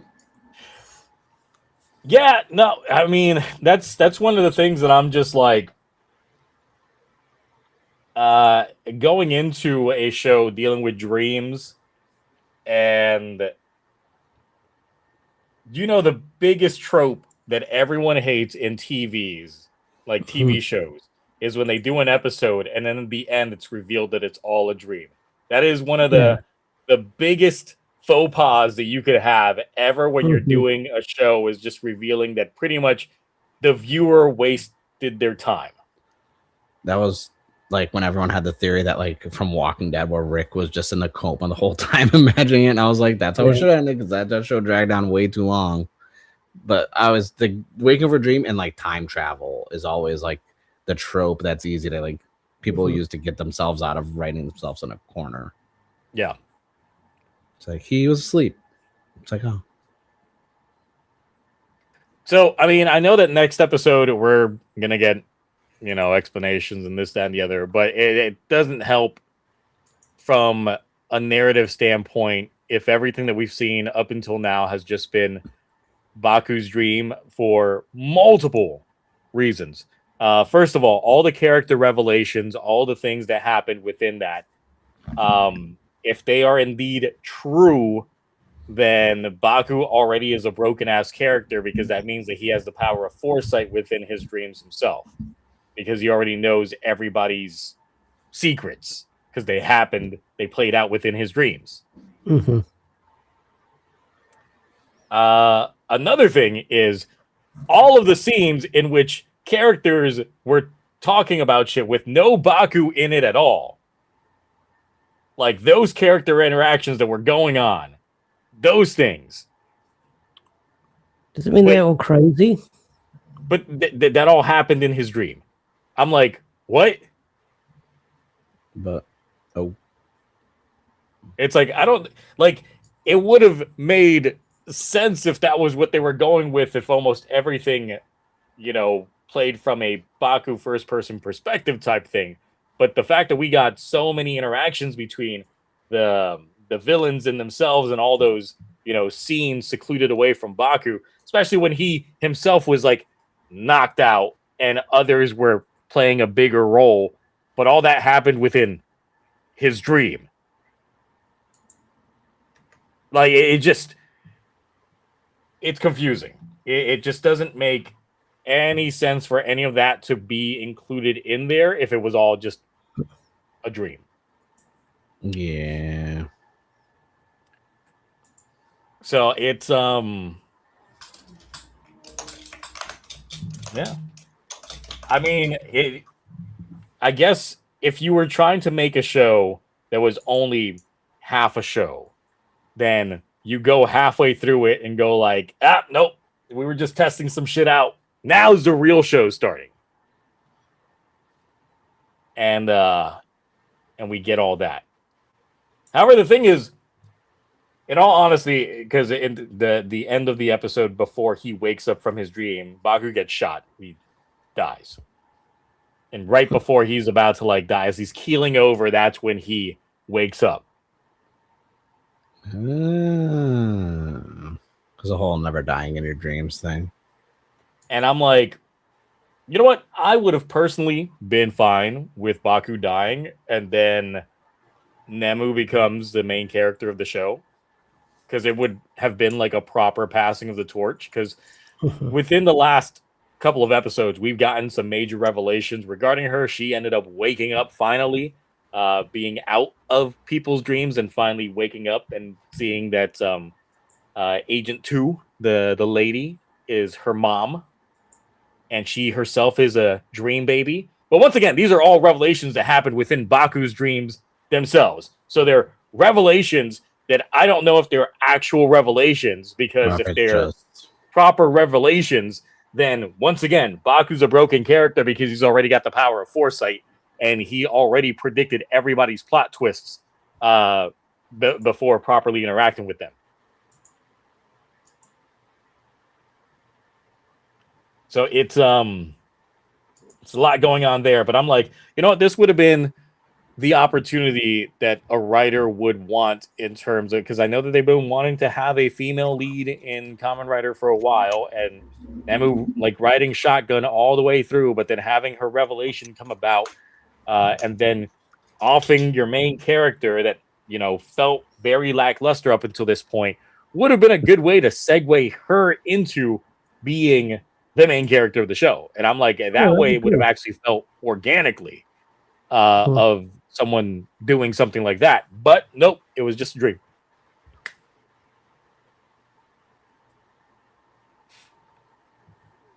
Well done. So yeah, that's my big thing regarding what's going on there. I honestly, it was one of those of like, if anybody goes on Twitch and they see Sunday stream, I discuss that ending after it happens, and then while we're watching Gavon, we're still talking about that ending. Then after Gavon's over, I go and talk about it some more. And literally, the more that I thought about it, the worse it becomes, because it's like you start thinking about all these other characters. You start thinking about like the side content, the Minami special, like the Minami side story stuff. Technically, none of it happened because it all happened within his dream.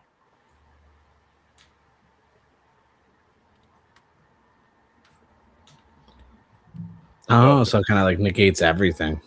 Yep. Yeah. Yeah, that's the thing. It's like anything that happens like post episode 2, dream. Well done.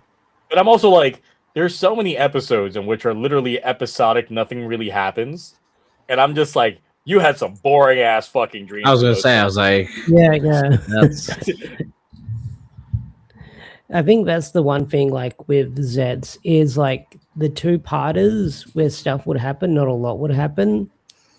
Like the big cliffhanger would be, you got to stop the dream monster. Okay, something happens, like it's a brand new power up or something like that. I feel like there's like a lot of them I could have skipped around.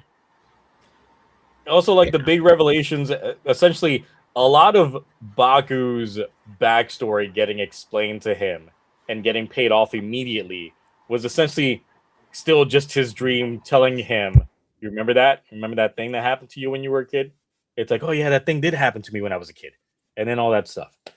I think Nox was the only one that is real.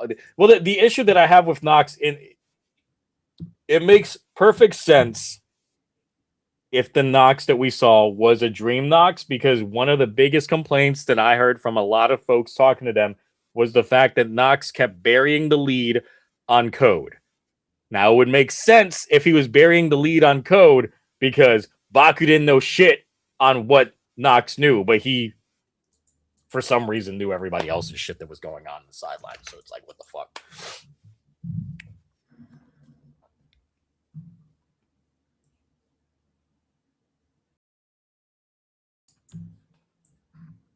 How do you explain Catastrophe form next episode? I mean, if he is literally, if he knows everything that can happen, I'm pretty sure he can just speed run events and be like, well, I already know about this, that, and the other. So let me just. It's like when you do New Game Plus, but then when you do New Game Plus, they're like, you want to keep all your power ups from your first playthrough. That's how I feel it's gonna go. It's like Baku's now just the character playing New Game Plus with all the power ups that he had before. Because I mean, when you spent the last 6 months in a dream and your powers are dream based, how would you not get those dream based powers? I mean, it's kind of there.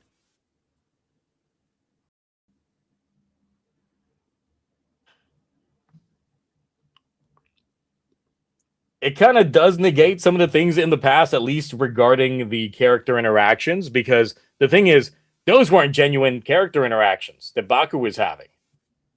Like, none of that was a genuine character interaction because they existed within his dream.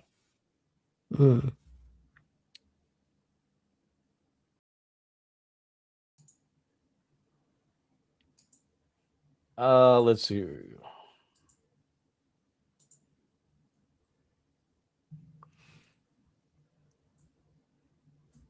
I hope that would explain the confusing thing about the drivers, though, because that is one thing that I had a problem with. But I mean, given the suits that are in this next poster.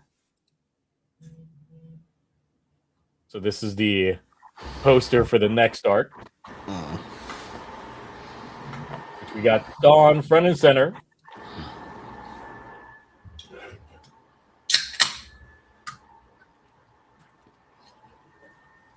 But yeah, I can't say that I enjoyed the.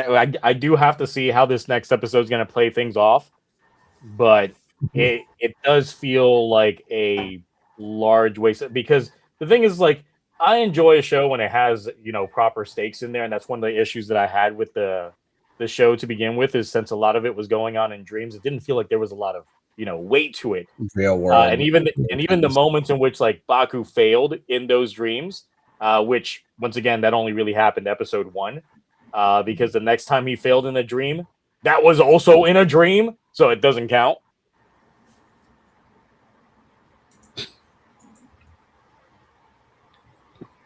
And so it's like it kind of just killed like a lot of the stakes. So how I was feeling about other episodes, it's like when I get around to talking about the show, I'm gonna have to give episodes a letter grading before this episode, and then after this episode, it's like wipe the slate clean. Mm-hmm. Give them all the letter D for dream episodes.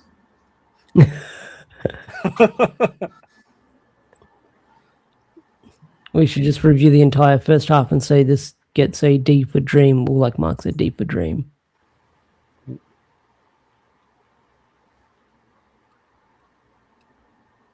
But we'll see about man. Now that I see like the Dawn helmet from the side perspective, it's giving Kingdom Hearts.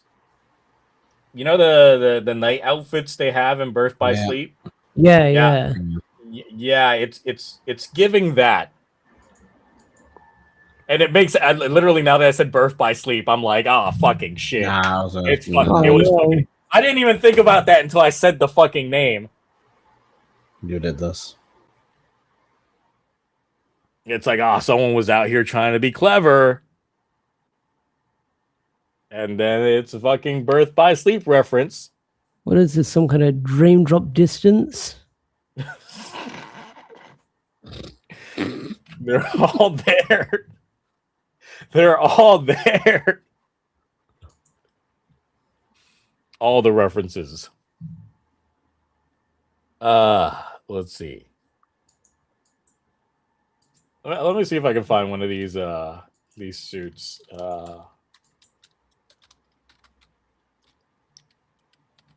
Kingdom Hearts armor.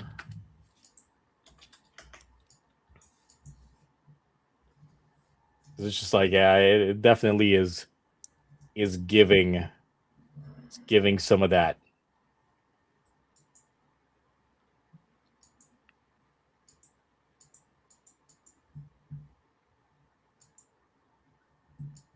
Especially looking at this Lingering Will one, the way that folds into.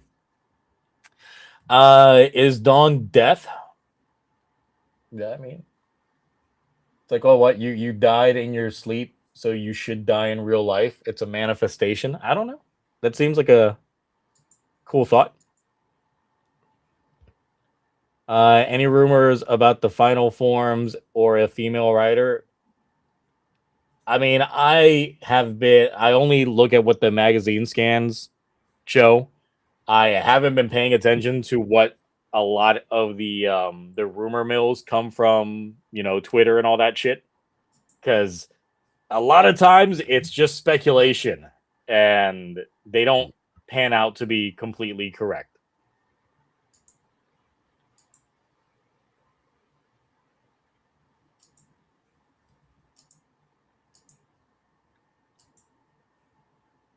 What are my opinions for the first 24 episodes? Baku, the only good writer. Well, no, that's the thing. It's like for me, I didn't like Baku much as a character because all the other characters were definitely stealing his spotlight and had way more personality than he did. Mm-hmm. Even though we had the personality shift happen the episode before this one, the fact that this show has a bad habit of introducing something one episode and instantly either getting rid of it or paying it off the following episode. But most of the power-ups play out that way. Baku's personality shift happened that way. There's really nothing that gets to linger on too long, and it's one of the biggest flaws of this show is the fact that they won't let anything really linger before getting paid off on it.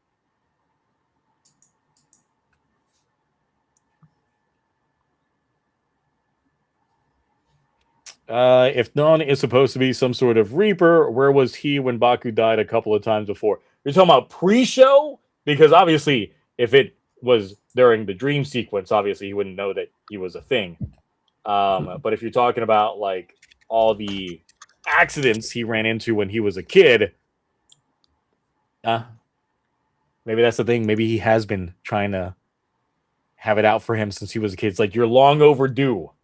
You were supposed to go like 19 years ago. Not supposed to be here. We'll see. We'll see what dark, edgy turn the show goes into.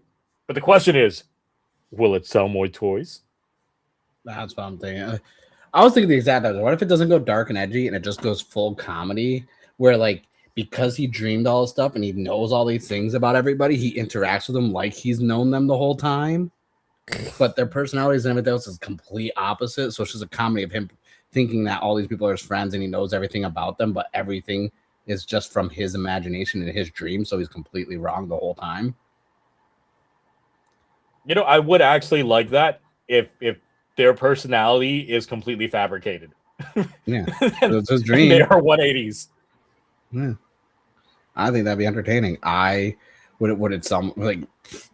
Listen, it's not going to sell more toys. Okay. I mean, that would make the difference between the first half and the second half be interesting. Is if there is that big of a shift, but otherwise, it's like. Because if the show continues now and is exactly the same that it has been this whole time, post dream, then it's like, what was the point of it being a dream if it's still going to be the same freaking show? With the same tone, the same pacing. Yeah, if it starts going into like, you know, the monster of the tweak formula again, like we did have in the first half, where it's just like, well, we got to do all this stuff going on in the agents. Like, can we shift gears a little bit and just have more of a narrative plot progression where the arc is the character progression in itself and not just what nightmare is coming out this week?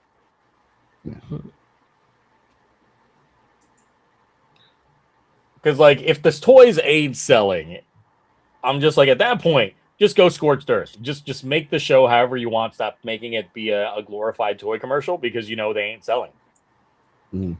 Especially when it's a toy commercial and it's airing internationally where none of the toys are available. So, yep. What's the point?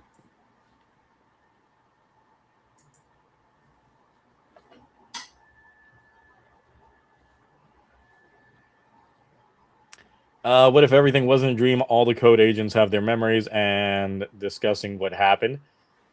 I don't know, because given the turn that was going on between Code and Baku, like those last couple of episodes, I would think at that point he's completely a dead man by Code, and it would probably be the only way that they can make Nox the proper secondary writer, because I know that was a big thing. Everybody was like, you know, it's so weird. We're in like this late into the show, and the secondary writer's definitely not secondarying enough. He's still like the bad guy, but now that Baku knows the inner working of Code, he might actually be, you know, working with Nox now and be like, look, I get it. I know what happens because I had a dream about it.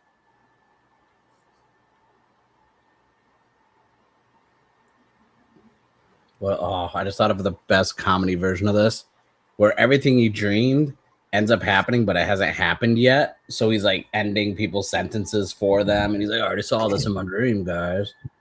I just want. Well, that's like the thing. It's like everything. His dream was everything episode 2 and beyond. So yeah, But at the end of the episode, he wakes up. And it's like, yeah, and now it's that'd be entertaining. I'll watch it. I mean, it really depends on how this second half completely goes. But the biggest hesitation point that I have is for people that aren't watching this show now. The folks that are going to be watching this show in the future. And if they get spoiled to the, thing of like, you're going to go into a show where the first half doesn't matter. Oh, so I can just jump in at episode 25. Yeah, you can just jump in episode 25. So.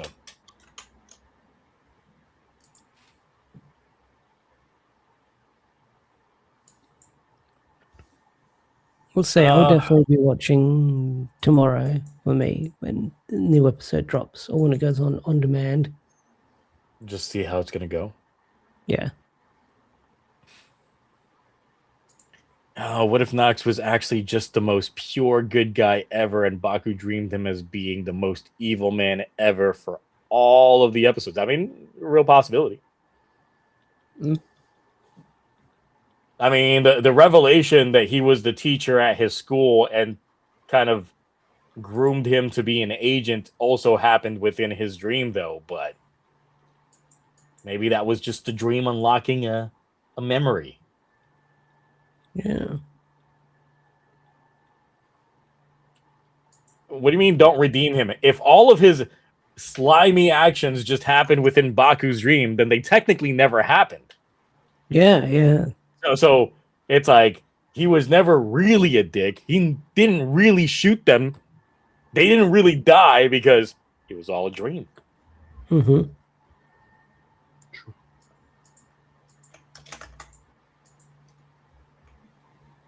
But I guess hindsight will be 2020 once this show, progresses further, and we see whether or not the first half was actually a waste of time or not, or if it was just a giant what if scenario, and that's it. It's essentially, hey, we got to bad end, cool. Let's rewrite the story from this point.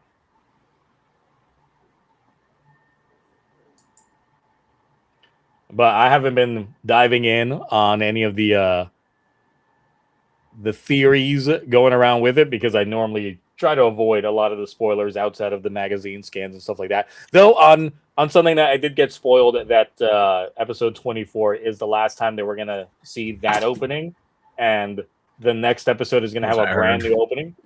I had no idea about it, and I wouldn't have known anything if no one said anything on Sunday's stream at all, because I normally wouldn't have kept up with anything. I had too much going on. You chance your own worst enemy when it comes to spoilers, because they'll tell you. It is. That's the curse of doing live streams, is I could get spoiled by my own chat, and that indeed happened. So it's like I used to, back in the day, like when I was reviewing Geeks and shit, would watch the episode as soon as they dropped, and then obviously like formulate my stuff and then put out my review and all that stuff. And then by the time the stream was up, I was already like good to go. But then mute them. Well, I wasn't expecting my own mods on the stream to be the ones to spoil me.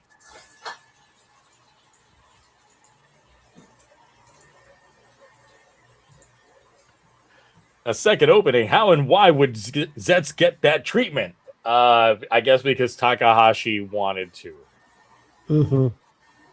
The second half is dynamically going to be different from the first half because it won't be all happening in dreams, I guess. That there's no point of it. That means that they'll never fix that long walk that he has at the very end of the opening. That is a permanent fixture. And I kind of hope that they keep it for the second opening. I hope the second opening starts with Biggie saying it was all a dream. And it just goes right into the song. I'm curious now. I'm gonna catch up. I think I'm gonna watch the episodes that I haven't watched, which is I'm only like 2 or 3 behind. I don't mind catching up. It's just I'm super ADHD when it comes to reading subtitles. Especially on YouTube, where I'll tab out and watch something else. I'll be like something in my recommended on the side. People die, shenanigans ensue, moons get dropped, we break out of the dreams, only to find out that we're still in a dream. I saw that clip of the moon dropping. Yeah. To imply that he was done with dreams and everything was happening in reality. But see, that's why like earlier in the week I was just like, you know what? I need to watch good Zeztz. So I watched Inception. Yep. Haven't seen that movie in years. And I was like, yeah, let me check this out. Also, last week I watched The Good Geats, aka The Truman Show. So I'm just out here watching all of the good movies. I saw the new Scream last weekend. That was a disappointment. A lot of people are saying it is. That's why they're excited for Scary Movie 6. Oh, Scary Movie 6 is gonna. I heard Scream it was like the worst reviewed like Scream movie out there, and it but was it also made a parody of itself. It made the most money. Like But no, up until like the last like 20 minutes, up until like the Ghostface reveal and their motivation, I was like, oh, this isn't that bad. It could be better, but it's not horrible. And then I was just like, fuck this movie. Well, who made that? Like, why? Because the director was the guy who co-created and wrote Scream with Wes Craven, the first one. So I'm like, but he's not really a director. He directed like 2 films, and that's about it. So he's a new director. But I'm like, he didn't write the movie though. So I'm like, you got the co-creator Scream directing a movie, Scream 7, but he didn't write the movie. He had someone else, and then I guess like it made enough money where they're probably going to do an 8, but I think they pulled a Wesley Snipes because Nev Campbell has creative control over a character now, like Wesley Snipes did with Blade. And I'm like, we all know how Blade Trinity went because he had creative control, and I'm like, ugh. I don't think that franchise. I've never seen The Page Master, but I would say I'd never end the story. I've never seen The Page Master. Page Master's so good. Never Ending Story is better, minus the horse scene, but like Page Master wasn't bad.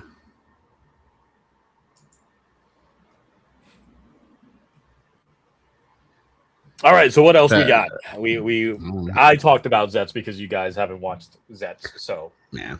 That's it. But I really felt like watching this episode was like my crash out moment of the season. It was kind of like it was like in Geats when we had that Buffa versus Baraba fight where he triggers like his Yamashin powers, and I crashed out like watching that episode.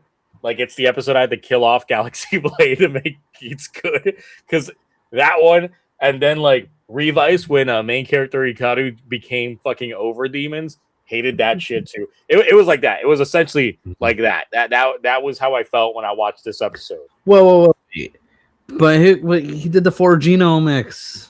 That shit was crazy. That shit was not deserved.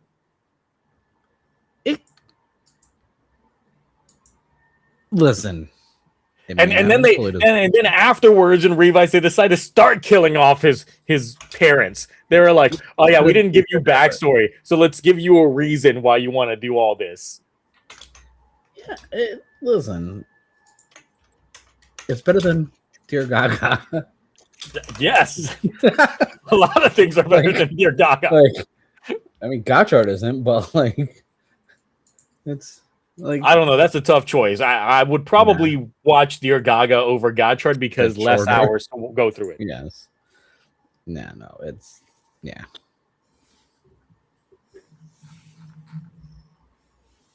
Oh man.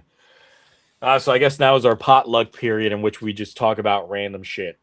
Yeah, and someone brought up Gen 10 starters. Who are we going? I'm going with the dog. The dog. I'm going with the gecko.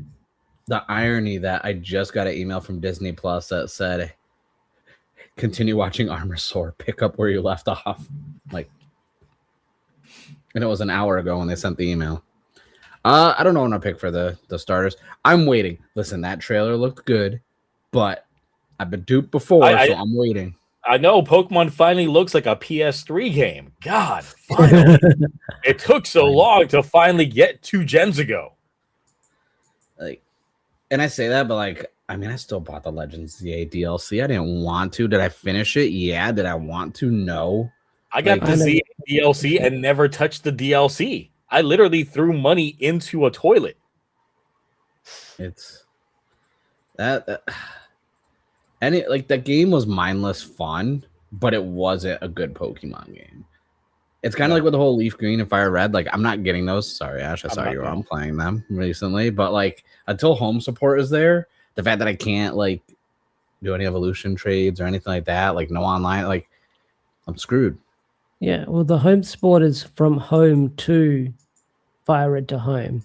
I got you getting season 2. I talked about that novel a while back, so you're late on the train. I talked about that novel like 3-4 streams ago. So it's like I'm kind of torn on like how I feel about Pokemon. Like right now, Pokopia is really good, but that's not even them. That's a different. That's what Koei Tecmo. Yeah, cool. That made it. Yep. And I'm like, good. Let them make like all the good games that I like on the Switch that are Pokemon. Like Snap was made by Bandai Namco. Snap 2 is really good. They gave us free DLC, a whole new area, 2 new areas, tons of Pokemon for free. I never beat Snap 2 because I've got a good 4K TV, so I should go back and replay it. The only way that I'll care about Gen 10 fully is if they tell me that Monolith Soft helped with the open world. the Xenoblade guys. Because the thing is, that's the thing. From their whole like Giga Leak that they had, like essentially their entire thing is like, we want to do Xenoblade, but with Pokemon. Great. Well, the Xenoblade guys want to help out. No, we don't want them. We're gonna do this ourselves. And you see what they've done when they did it themselves. Speaking of, we had Xenoblade Chronicles X Switch 2 update. Yep. Upgrade. A lot of people were complaining because it uses AI for the upscaling for it. So apparently some people's mileage may vary. I fired it up and I'm like, I don't see the problem. Like, this is running at a buttery like 60 frames per second. I'm playing it on a 75-inch TV. I'm like, it's looking good. And the thing is, like, if you're using AI upscaling, the first thing I'm gonna try looking at is like, all right, how shitty is that text gonna be when I get far away? So I got really far away from like a billboard that had some sign on it. I'm like, no, that's still English. That I can still read that. That's not going with the AI. Like, I'm trying to figure out what letters are. Like, shit. No, this is not bad.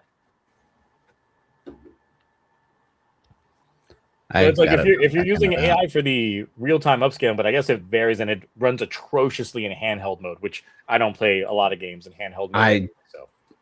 I really don't. I mean, I was playing Pokopia just now, like, but I had it like kickstand out with my controller. I do have to play Resident Evil 9 at some point because I bought the book set that came with 7, 8, and 9. So I was like, well, it's only like $8-9 for the other 2 games. Might as well get it. And apparently that's already going to get discontinued. Like that version of it. Like yeah. I'm glad I got it. Like I'm not into Resident Evil, but I'm tempted. What is the Switch version? That's like a book, or yeah. Because they released all the last 3 games, well, this one and the last 2 games all at the same time. Switched, yeah. And not cloud-based like they tried to do with the other ones on the regular Switch. Yeah, I'm hoping they do with Kingdom Hearts, because I'm mad that the whole Kingdom Hearts collection for the Switch was the cloud gaming one. That's another franchise that even though I played through all of them in the lead up to 3, I'm like, 3 was a few years ago. I think I can give these games another roll again. But there's rumors that they're remaking 1 with 3's engine. Oh, okay. So I might hold off. Well, I mean, the one that's in like most of the re-releases is always the final mix version. That's much better. So yeah. Nintendo is suing the U.S. government. So there's a bunch of companies that are suing the U.S. government, and it's over tariffs. So if you guys haven't been keeping up with the news, the Supreme Court shot down Trump's tariffs as being illegal. So essentially saying that all of the tariffs that he has implemented since last year are deemed completely illegal and void. So the problem with that, however, is they never specified how the money should get paid back, because the US government did get a lot of money from those tariffs. And a bunch of companies, a lot of foreign companies, are suing the US government to get back the money that they essentially paid in tariffs. But they didn't really pay that money in tariffs. We paid that money in tariffs. Mm-hmm. Oh, I paid a lot in tariffs. But, there's no one going out there batting for the American citizens that spent the money on the tariffs buying the product. So instead, capitalism going to capitalize, and they're going to go ahead and just fucking sue the federal government so they can get the money. So even though they overcharged us for the tariffs that we paid them, they want additional money from the government to offset the tariffs, even though we're the ones that paid them.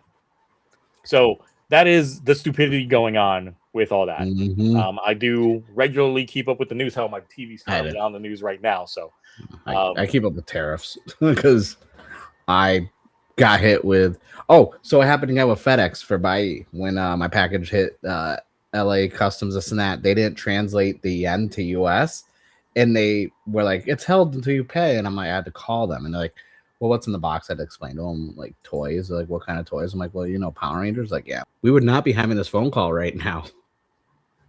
Like, I'd be dead, or worse. I want to get my toys. Like, and so like it took like 3 whole days for them to fix everything, and they just now released it from customs this morning.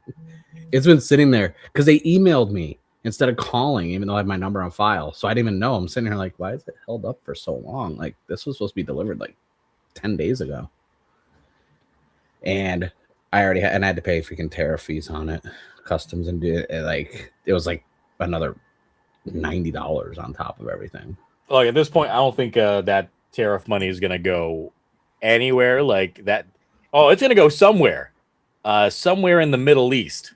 That's where it's gonna go, with all the shit going on over there. The quote unquote not war/war, but we don't call it a war. But the president calls it a war, but everybody else doesn't call it a war, because technically, if it was a war, it'd be illegal. But yeah. So yes, don't get me talking about the news. It's a hot button issue. I'm actually an informed person when it comes to all that shit. So I don't watch a lot of propaganda and a lot of those talking heads on the internet making their things. I just see it from all these other sides. But yeah, it's stupid. Yeah. All right, what else we got? Nothing that I know of. Y'all play Dragon Quest VII Reimagined yet? No. I started it, but then So the reason why was I remembered that I pre-ordered the Switch 1 version of the game. Ooh. Because the Switch 2 version of the game is keycard only. Yes.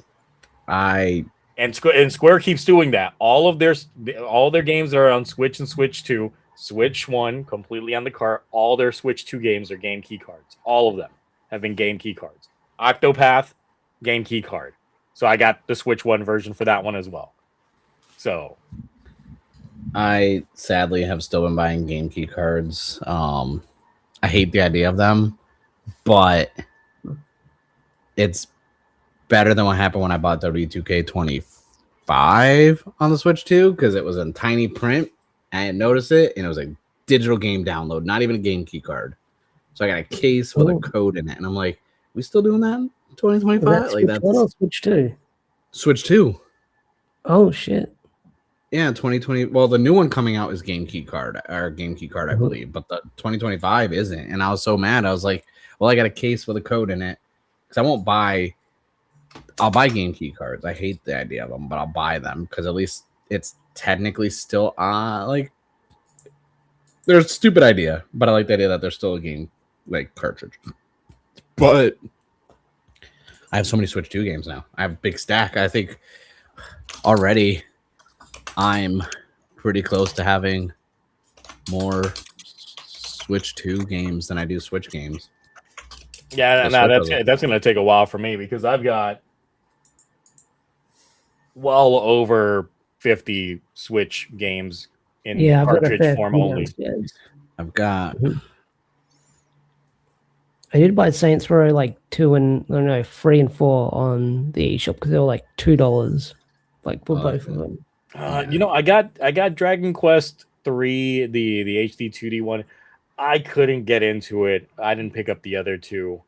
Because I expected them to revamp the combat system. They did not. It is pretty much the same as it was back in the day, and it's just like way too low graphic for me. Like I guess for some people they like the look of just sprites on the screen that you don't see your own character model attacking them or anything like that.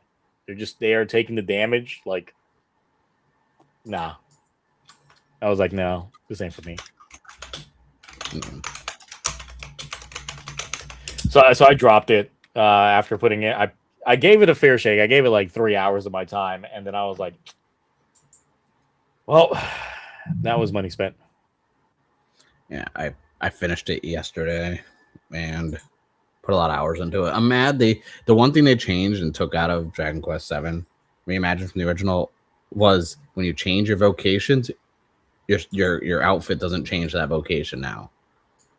I hate that they took that out. And I was like, so all the costume changes in the game that you can get are behind a paywall now. Ooh, yeah, that sucks. Yeah. It's like modern Tales games. Which also reminds me, I hate that so Bandai Namco had a special JRPG like reveal trailer in which everybody was like, ooh, what's this gonna be? It was just Sword Art Online. They still make those games? Yeah. So that's the thing. It's like I remember yeah. I was at the gym, and I was like, oh yeah, I've been waiting for this shit all day. Like, let's see. I was hoping for a new Tales of game because they were like, this is our most realistic RPG we've done to date in terms of visuals. It's like, ooh, this looks cool, I guess, from this one shot. Well, we'll see once we get it, and then it opens up, and it's just like, this looks like SAO. And then you get to the end, and it's just like, yeah, it's SAO. So I've never got into Sword Art Online. I just know they release like games that's been coming out on the Vita for like the past like decade. I only watched the first 3 series, and I dipped out at Alicization. I never watched season. I think I barely watched the first season because all my like gaming WoW buddies said you gotta watch the show. It's so cool. And I was like, it's okay. There was a better show like that, and it was called Dot Hack. It's true. And even at the same time that SAO was going on, there was another like anime that was out that did it better, and it was called Log Horizon. Because Log Horizon was a real one. I was just like enthralled on that one because they were stuck in the game, but then they had to figure out how they were going to work out their economy system. Because they're like, we're here. We got to figure out how we're actually going to live here. So we got to work out an economy. It's like, okay, I'm invested now. But everybody was all on the Sword Art Online train. And I was like, nah, you want a good one? Watch yourself some Log Horizon. Mm-hmm.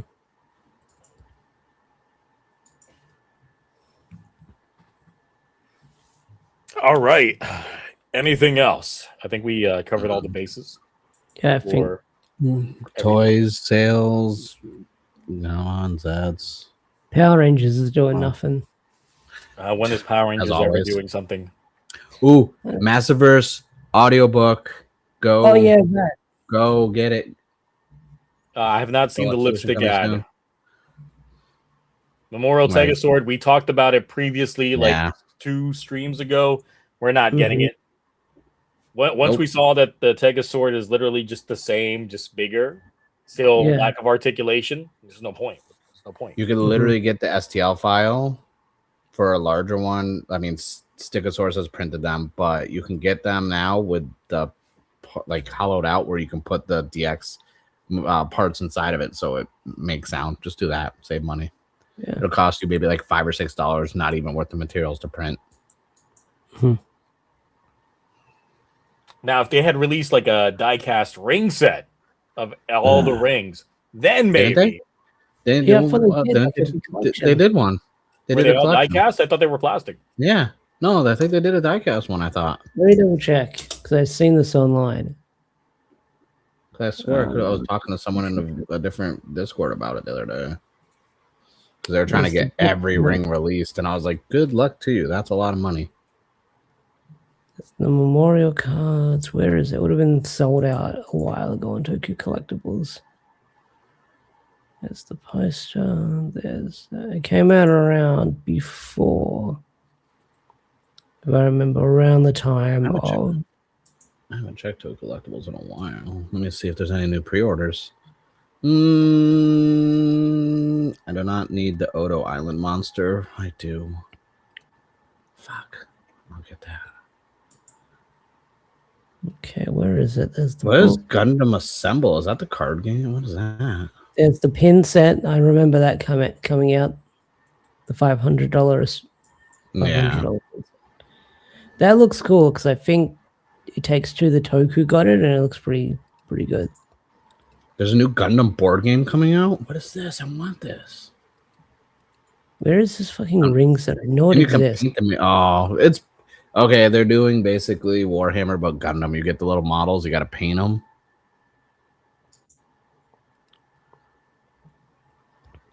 I may have to get this. There's a Zaku 2 in it. I like Zaku 2. Okay. Do you see those stupid things? They're Kamen Rider, and they're like keychains that light up, and they're like in little things, and you push down their head, they light up, but then you take them off. They're key caps you can put on your computer. Possibly. Like, yeah. Let me see if I can find them. They're weird. I want them. No, I can't find it. I swear I saw this like a while ago. Maybe you dreamed it up. No, because someone on Twitter posted it. Yeah. It was what's his name? Fuck, I always forget his name. No, the something Ranger, the one that had the Sentai jacket. He does a lot of henshin videos, but it's not Mr. Cooper. All right, let me find these keycap things. Oh, by the way, Zia. That really awkward Death Gavan emo gear is from the magazines. So next month when the magazine drops, I will have that gimmick because it's from the magazine. I will put that on display behind me. Oh, that's gross. I thought it was what? Mr. Satan Championship belt replica. I did see that, but I'm like, for that price. Wait, Mr. Satan's belt? Yes. Yeah. Oh, what is this Kuga Daiza? I like that, man, but I don't. See, Dragon Ball merch just goes like unnoticed. Like they were doing like Frieza's chair as like a beanbag a while ago. I know. I want to get it. It just sucks because, well, yeah, $300. You're shorter than me. You could sit in it. You're shorter than me, but like it's basically not made for anyone who's like 5'7" or taller. Yeah. You could probably fit your wheelchair in there. I can't make those jokes because no one else freaking watches those vid streams. I went on a deep dive, and I hope you debate that guy so much. You need to. I almost jumped in because I was in the stream when they were inviting people up, and I was like, "Oh, cook the fuck out of that guy." I know. I want like people like to. Oh, yeah. So there's a guy who doesn't like Ash, right? It's a guy who thinks there shouldn't be Power Rangers. Female parent, yeah. There shouldn't be a female red ever. There never has been. There's never been a black red leader of Power Rangers, and there should be. But Power Rangers super woke. This guy is like, he claims he's purple pilled because he's red and blue, but like he doesn't realize he's super red pilled. But like he hates Ash. He calls him Dixie 360, and then they started making a joke that Ash is in a wheelchair and disabled and handicapped. It's very funny. My wife is back. I gotta lock the door. But I'm like, if anyone has seen Power Rangers from the beginning, it's always been diverse and inclusive, like Yeah, from yeah. the very beginning. No, but the thing is, people will tell this guy, yeah, there's been black red rangers before or black green rangers before. He'll say, no, that doesn't count. I'm talking about the original Mighty Morphin. Yeah, he says Disney. Yeah, you doesn't mean the one count, that but had TJ is Mighty Morphin because it's turbo. Yeah, still passing of the torch. Yeah, that still happened. Yeah. I forgot the guy's name. It's something is toxic, like something comic fandom toxic. I don't know. The guy's ridiculous, but dude, his rants towards Ash are just great. Is the stream? I don't know. I don't know. We'll talk about it off stream or like, but that clip that like Henry found when he freeze frame where he freaks out and you just see the drool coming from his face. Yeah, and he just like played it in like 0.1 frames, and he just got like the perfect screenshot of it. Yeah, no. Ash gets random people that hate him, and it's like it's kind of entertaining. Yeah, I have an effect on people. No, that's true. Alien Rangers had a female leader, but she wasn't red. She was no, white, but it was a leader though. Yeah. There's nothing really up for pre-order for Commerce stuff either, which is really weird, unless everyone wants little cats wearing Kamen Rider helmets. I mean, I kind of do, but I'm pretty much just wait after like I guess the closer we get to the Agito film release, I'm expecting CSMs and all that shit. I feel like it's just a slow quarter one this year for stuff being announced, and I don't know, like. So now they're doing more. Okay, so apparently there's more capsules coming out that are going to be glitter versions of Legend Riders. So they're doing so the recent capsules like they did Gochizos. Then they're going to start doing glitter versions now.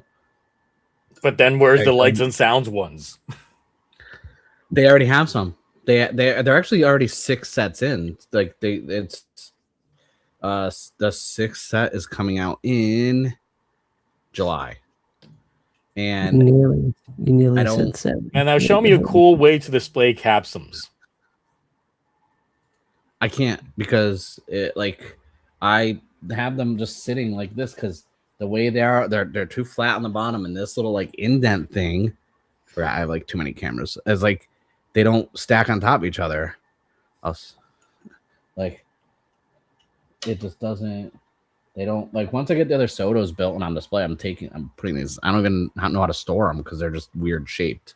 Because it's like the Gochizos in Gal. It's like I hated that the item for you to hold them in was literally a piece of cardboard that you just threw them in. It looks like the thing that tennis balls come in when you go to the sports store. Yeah. So it's just like they haven't been making the way to display these things any cooler at all.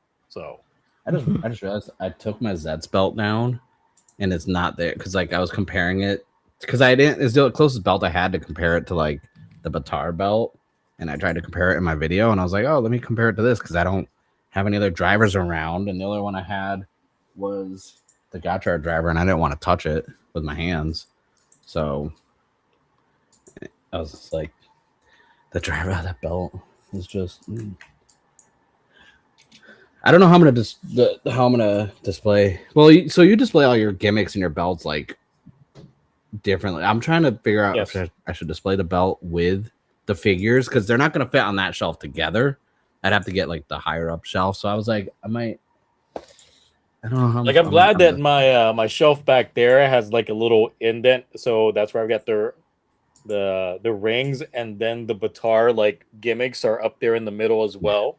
Right next to the Ranger keys. Are you just like leaning them up?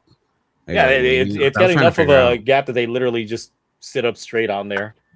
I was thinking of 3D printing like elongated like rectangle, and then just measuring that part on the ring holder for it, and just spacing it out with one of those, so that way there I could just like display them on one piece of like plastic because I want to display them because they're nice. But then if I do it right, I can still spin them while they're on display. Oh, yeah. Just walk past them and be like... Yeah. And just see how long. Like, so what's your favorite gimmick out of the 5 Phantom cores? I mean, these are all really nice. That's the thing. It's like they all really have really cool like fidget designs to them. Yeah, I still like the dragon one. I just like that teal, that blue on there. Like that's such a good gimmick. Like the drills. I just wish that the Wavy. drills I showed my would wife. in Yeah, as well. I showed my wife the belt because one, she's like, "Oh, great." She's like, "I thought there's no new Commoner show. The other one's already airing. Why is there a new belt coming in?" And I'm like, "Listen, this is Extreme Vanguard Batar." She's like, "Okay." And then I showed her the belt, and she's like, "That's like one of the best ones you've gotten since the Disney one." And I'm like, well, I mean, since the Disney one, I've only gotten the new release shows that have come out, and that's been what Gotchard and Zeztz and maybe the Desire Driver. I mean, look, Or I've not also Desire been Driver, tempted to maybe get the if I cared about Armor Hero, but Star Ray was so bad. But the belts look cool for Star Ray. Yeah. I know. Most of the Armor Hero belts look cool. I never finished Star Ray. Did they release a belt for Star Ray? Yes. Oh, I see the extension. Oh, they did. Wow. Still in stock. Because I did like the belt because it was like... Because it had the little like... Oh, they have two. They have...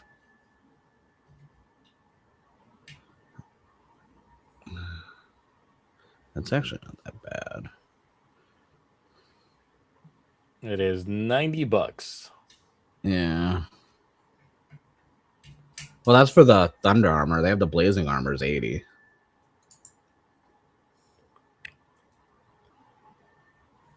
Either way, still cheaper than a lot of the other drivers. So yeah. Well, that's the thing. It's like that's why I kind of wish like more indie Toku stuff would get merch because the price point is and what you get. Like the figures, I still am just like I don't think there's anything action figure wise that's not a SH figure. So it's going to top the Batar figures this year. I really don't. For quality, size, the box alone, the accessories, and then the belt.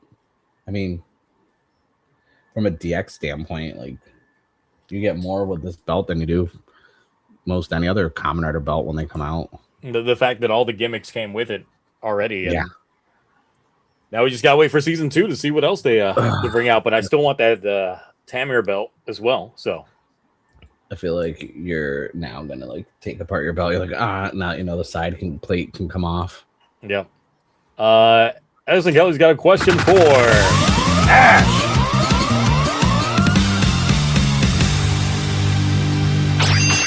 Where them Gavon Infinity reviews? It's Sentai. You might as well be reviewing it. It's Sentai.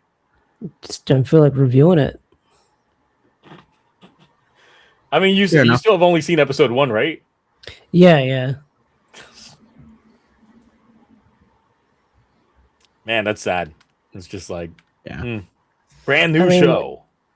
Well, I mean, my Sentai reviews don't do that well compared to. They just like don't get the engagement that I want them to get.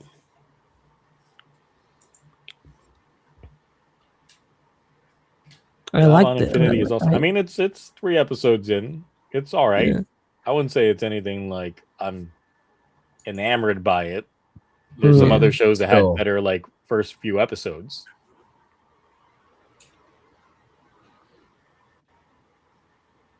Belt's tiny. Which one's the ones for Armor Hero?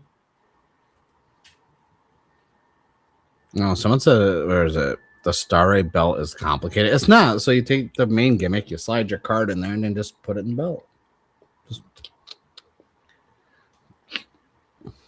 I mean, it's nice that you're enjoying it.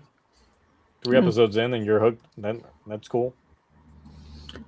I mean, different strokes for different folks. That's just how it is. It's like not every show is going to be for everyone. I don't know if I'm hooked on it. I watched the first 2. I didn't watch the 3rd episode yet. I will say I don't hate it. I know there's a lot of people who just because Super Sentai ended, they're instantly like, I hate this show. And then there's all the people that are like, I'm not going to watch it, then I'll like it type of thing. But it's like, It's not. The thing is, it's like the more I see not of the horrible. show, the less that I feel that there was a need to even call this a Gavan, or even to just have the other members be Gavans themselves, because it is very Yeah. point blank a ragey focused show. He should have been the one and only Gavan, and everyone else should have just been whatever fucking hero they had of that universe. Yeah. So it's like the more that I see of it, the more it's just like, yes, this is definitely a very red centric season. So why even have the rest of them be just called Gavan? So Orb keeps asking you, Mark, if you've seen the new Pinocchio trailer. Wait, there's a new Pinocchio trailer? Yes, I have. Oh, it's no. So this is the Poonaverse. Okay, this is the Oh, I was Poonaverse. doing We're it's in really the close to the Blood and monster. Honeyverse. Yes. No, it's Poonaverse. That's the official name. It's the Poonaverse. They were leading up to their big Avengers movie. Like we got Robert Englund in the Pinocchio movie. Okay, we got Freddy Krueger himself. Like That's cool. after the way Peter Pan's Neverland Nightmare went, I was kind of like, I don't know how I feel about this now, because that was like one of the worst movies I've ever seen. But then we got Bambi's Reckoning, which was just so good. Like, okay.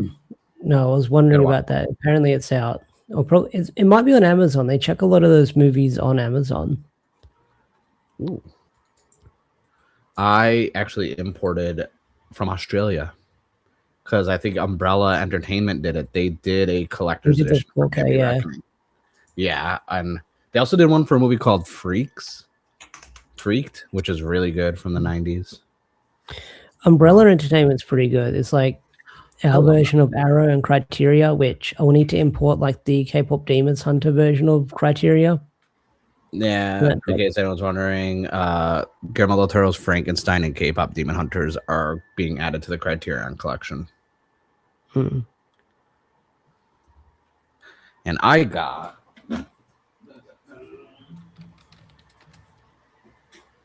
one of the best movies ever made, and one of the only good Tim Burton movies ever made on 4K Criterion, Pee-wee's Big Adventure.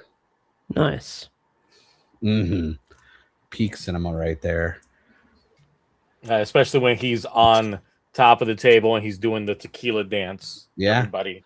Yep. Always. That was when I was a kid, that was my go-to dance when that song came on at weddings, because all my uncles and stuff were like only 10 years older than me, so like they were getting married when I was like 9, 10, and I was like, yeah. Also, no, Umbrella's good. They do like Terrifier collections and stuff like that. And they do really good box sets for their pricing, because it's like $70-$80 US, and they do free shipping sometimes, and like the amount of stuff they curate and put in there with it for extras, I was like, man. Yeah. I got the 4K collection of Ringu and the Audition. I saw you got the Ringu one. Yeah. Ringu's fucked up. I want to get like the American Ring, but the only one I'd care, like Shout Factory's got a really good box set, really nice artwork, but I would only watch like the first one and maybe the second. I don't care about like Rings or whatever that one was. Rings wasn't bad. It was okay. He was like, I don't watch horror movies. I don't. I have a phobia of death. I'm not gonna watch any fucking scary movies. Which is ironic, since tomorrow I have to drive. I'm driving out to a funeral, but I'm choosing to do that. Rings was nearly a decade ago. Holy shit. Yep. We're all old. Yeah. All of us, not just me. All of us are old. Let's all be old together, not just me. Okay, cool. Thanks. Yeah, I'm not in my 40s yet. Shut up. You will be. Eventually. Not yet. Yeah. I told everyone, I was like, I'll be more excited if I make it to my 50s. Yeah. I still want Zio to watch Sadako versus Kyoko, because that is just... That's so bad. It's so bad, it's good. You will think the CG is like AI with how bad it is. Because you got the girl from The Grudge and the girl from The Ring fighting each other. It's just horrible. It was like one of the worst. I was like, this came out of Japan. How How? can you tell them apart? One's wet. One's upside down with how they move. Yeah, because the ring girl, the well, she comes out of TV, so her hair is all wet because she drowned in a well, and the other one's dry, one's wet, basically. Yeah. It's the moisture. You're just like, all right. Okay. My Let's say, because it's like my recollection on both of them was they look the same. They have the hair down covering the face, and you can't see shit, Captain. So I've been getting more into Spanish horror than anything lately. A lot of good Latin horror movies. I watch Garo. Garo's not a horror movie. Horror? It's not intentionally trying to show me like someone Yeah. dying or anything like that. Like Zio's not gonna go watch Saw. Like, I'm not big on watching movies that are supposed to make you scared, because I will definitely have nonstop nightmares that night. I'm a scary, bitch when though. it comes to that kind of shit. You gotta start when you're young. You gotta start with something like my wife was the same way, and then I was like, no, you gotta watch these. Like she has like a no list of stuff she won't watch, like anything with exorcisms, or like it's called bone crunchies, where like they twist and like, their bones crack. She won't watch anything like that, and nothing Texas Chainsaw related, so she won't watch any peak horror films. Am I doing Toku Rewind tomorrow? I don't know. There's like a 50-50 chance, because I am driving out to a funeral tomorrow early in the morning. It is almost a 4-hour drive just to get there. Oof. One of my coworkers passed away. Ooh. And I was actually gutted when I found out the news. So I'll be driving down to where he's at, to his funeral, and then driving back home. So 8 hours of driving in a single day. I might be too exhausted, because it's like, even though it's just driving, it takes a mental toll on you when you do it for so many hours, and then coming back. So yeah, so we'll see.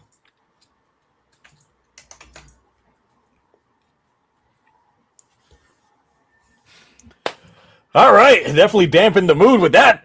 So Yeah. right. I was like, I got no segues for that. yeah, there's no segue for something like that. No, So, it really isn't. yeah, the But there is real life shit. Pokemon. But there is Pokemon to make us feel better. Yes, I can only play a little bit of that before I wake up early in the morning to get all dolled up to go. Also got some Zaxby's waiting for me. They got some new rubs on their chicken. They got garlic parmesan and Nashville hot rubs. I kind of want to break my diet and go to McDonald's to get the big arch so I can take a tiny little bite of it. So I got it yesterday. Okay. What do you think? Nothing special.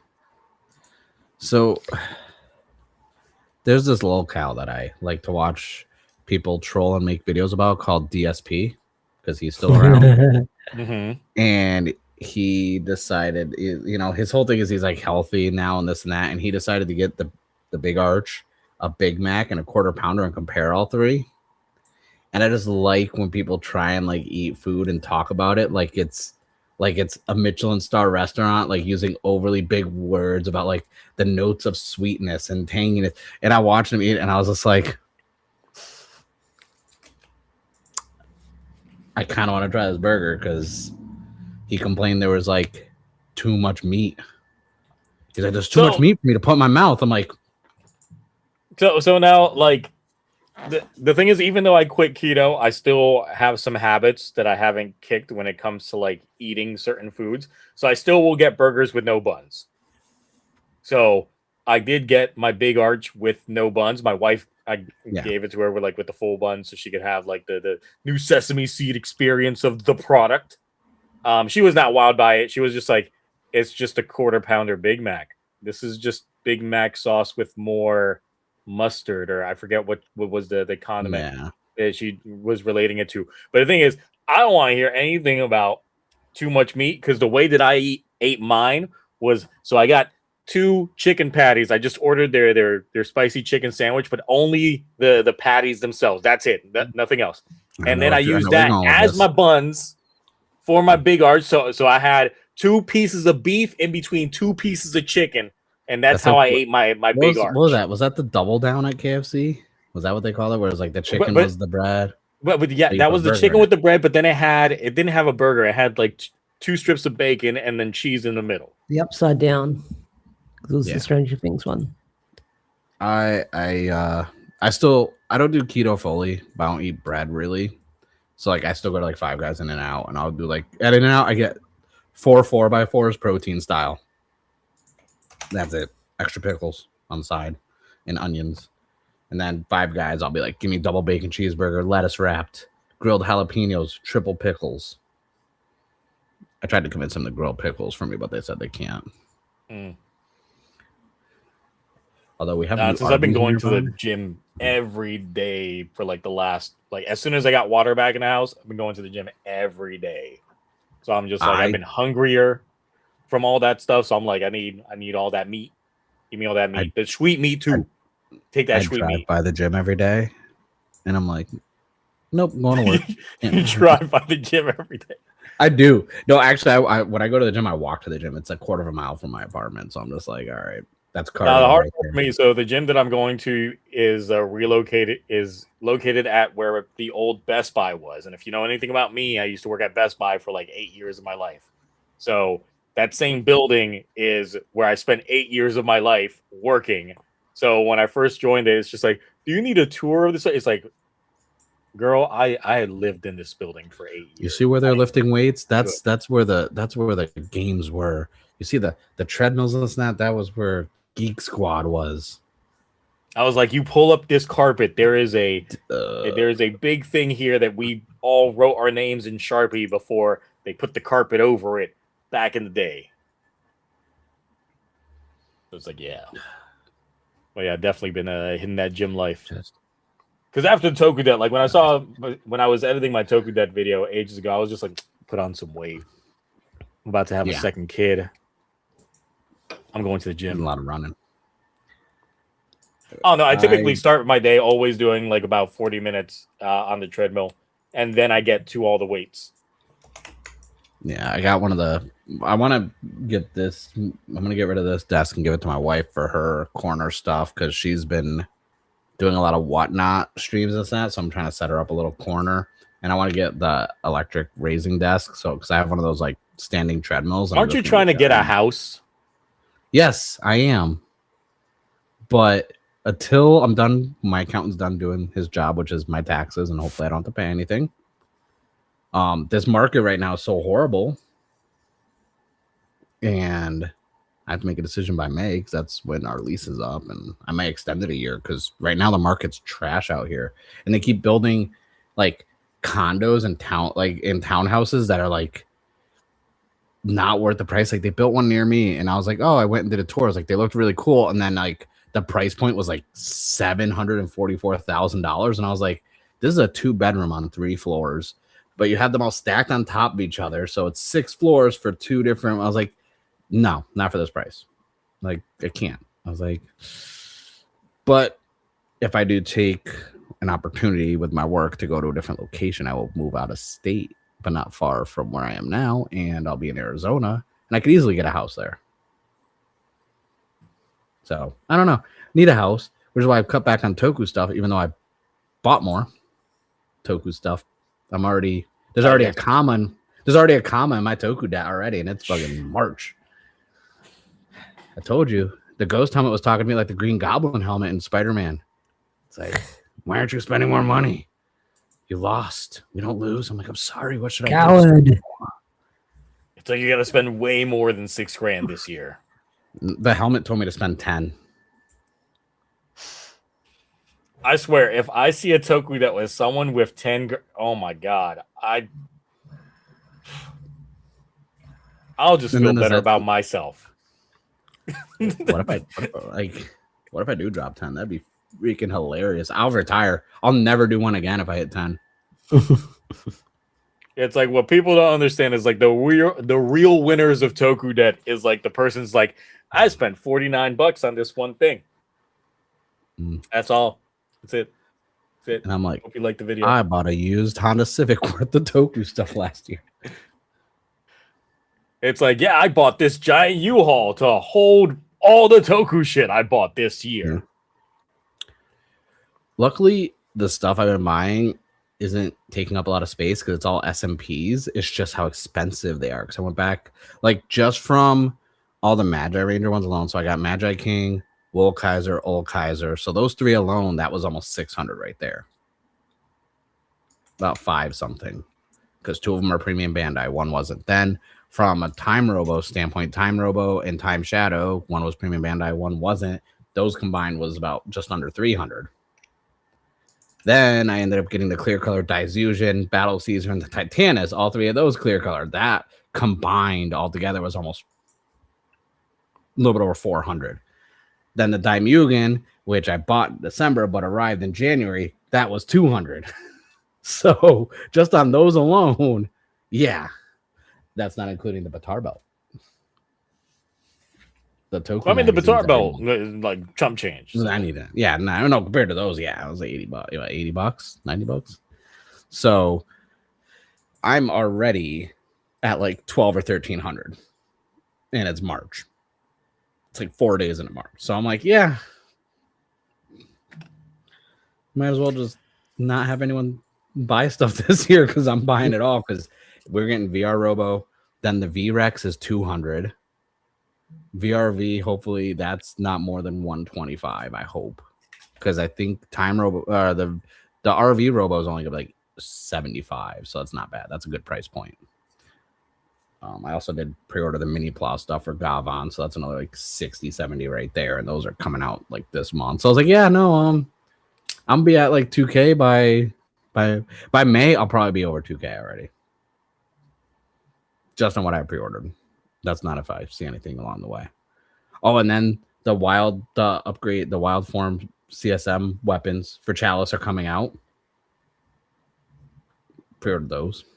Listen, the other day I was on a VC call with Cloudy, and he was spending money throughout that call. And he told me he told me just what the items were, and I was like, that's already like $2,000. Like, just doing the math in my head of everything that he was buying while he was just on that call. Oh yeah, no, that's why I like talking with him, because I'll be like, hey, what are you spending? What are you buying? Like, I don't feel as bad about what I spent. Like, he got all the CSM FIs related shit, like, of course he did, including the FIs Edge and then the next FIs, along with other shit that he was looking at, and I'm just like, yeah, that's already $2,000 right there. Listen, Chester Graves said, Tokunet, throw more toys. I'm tired of you motherfuckers throwing your toys. Okay? Treat them respectfully. Once a month, I take all these Soto figures down, wipe them down, clean them up, clean the shelves weekly. I treat my toys with respect. I even have a Sentai shelf now. I'm proud of myself. I have a Sentai section. Way too long to clean off. It takes me a whole weekend. That's why I'm glad these new like display shelves that I got keep the dust out. Don't gotta worry about them. Living good. I just gotta worry about these guys here. That's why I want to get. Me and my wife want to get the house sooner because like she collects too, which is like equally. So like our collection debt is like crazy. And I was like, because I have 4 D12s, but they're still in the box from IKEA, because I'm like, oh, I don't want to put them up because I got to travel with D12. So I was like, we need to get a place so I can set up the D12s. Then I even have one shelf, kind of like the black one that's behind you, but not the same brand, because those are not cheap. Those are.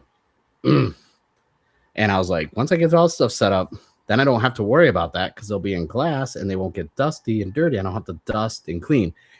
It's a lot of work to dust and clean Megazords and Sotos. Ash will understand. Ash has a lot of stuff behind him. Those are that's not. No, fun. I've also thought about taking the Lightning collections out of the box and just have a stream where I open them up. Don't. Because the quality control on the Lightning collection, you'll be disappointed with some of those when you look at the back and the paint lines aren't straight.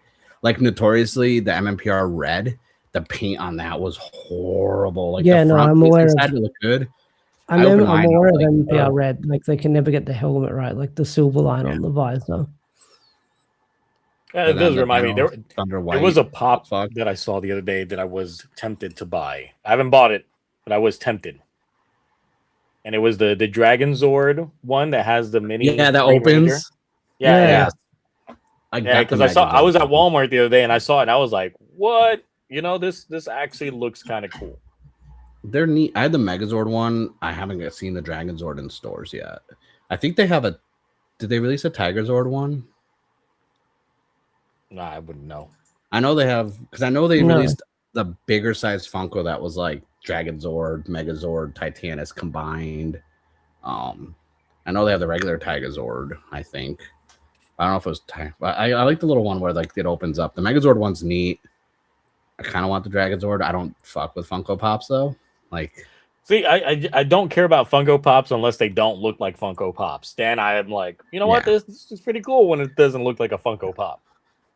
I mean, I like my Dead Yamcha Funko Pop from Comic-Con because that's funny. Like, I had to. Then I have ones that I've gotten from Loot Crate, and then I've got a few signed ones. Like I got a Kitty Pryde one signed by Elliot and Loot Page. Gotta make sure I get the name right. No, this is from years ago, back when I actually used to, like, get Loot Crates. This is from like 2013 to 2015. 2015 is the last time I bought a Loot Crate at New York Comic Con, and that was it. Only because it came with a glow-in-the-dark pop. All right, well, I think we padded enough time. We did. With nonsensical stuff, not ending on a downer this time. So, no, it's a financial downer. It's a financial downer. Now, financial irresponsibility. The moral of the story from tonight's stream is play Pokopia.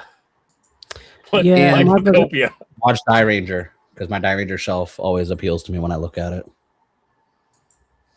Well, look out for them aura changers coming in the mail in the coming weeks. Yeah, I definitely gonna.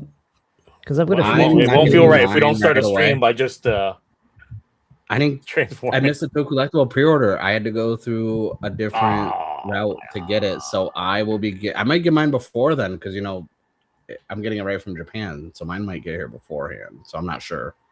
Because I missed the tokullectible pre-order because I don't check enough. But when you said it, I looked. It was pre-order was already closed last time you brought it up. Yeah, as soon as those were available, I just made the full purchase. I was like, nope, no payment plan, just full dollar amount. There you go, take my money. I could not give my money away fast enough. So that's gonna be. I just can't figure out how I'm gonna display it.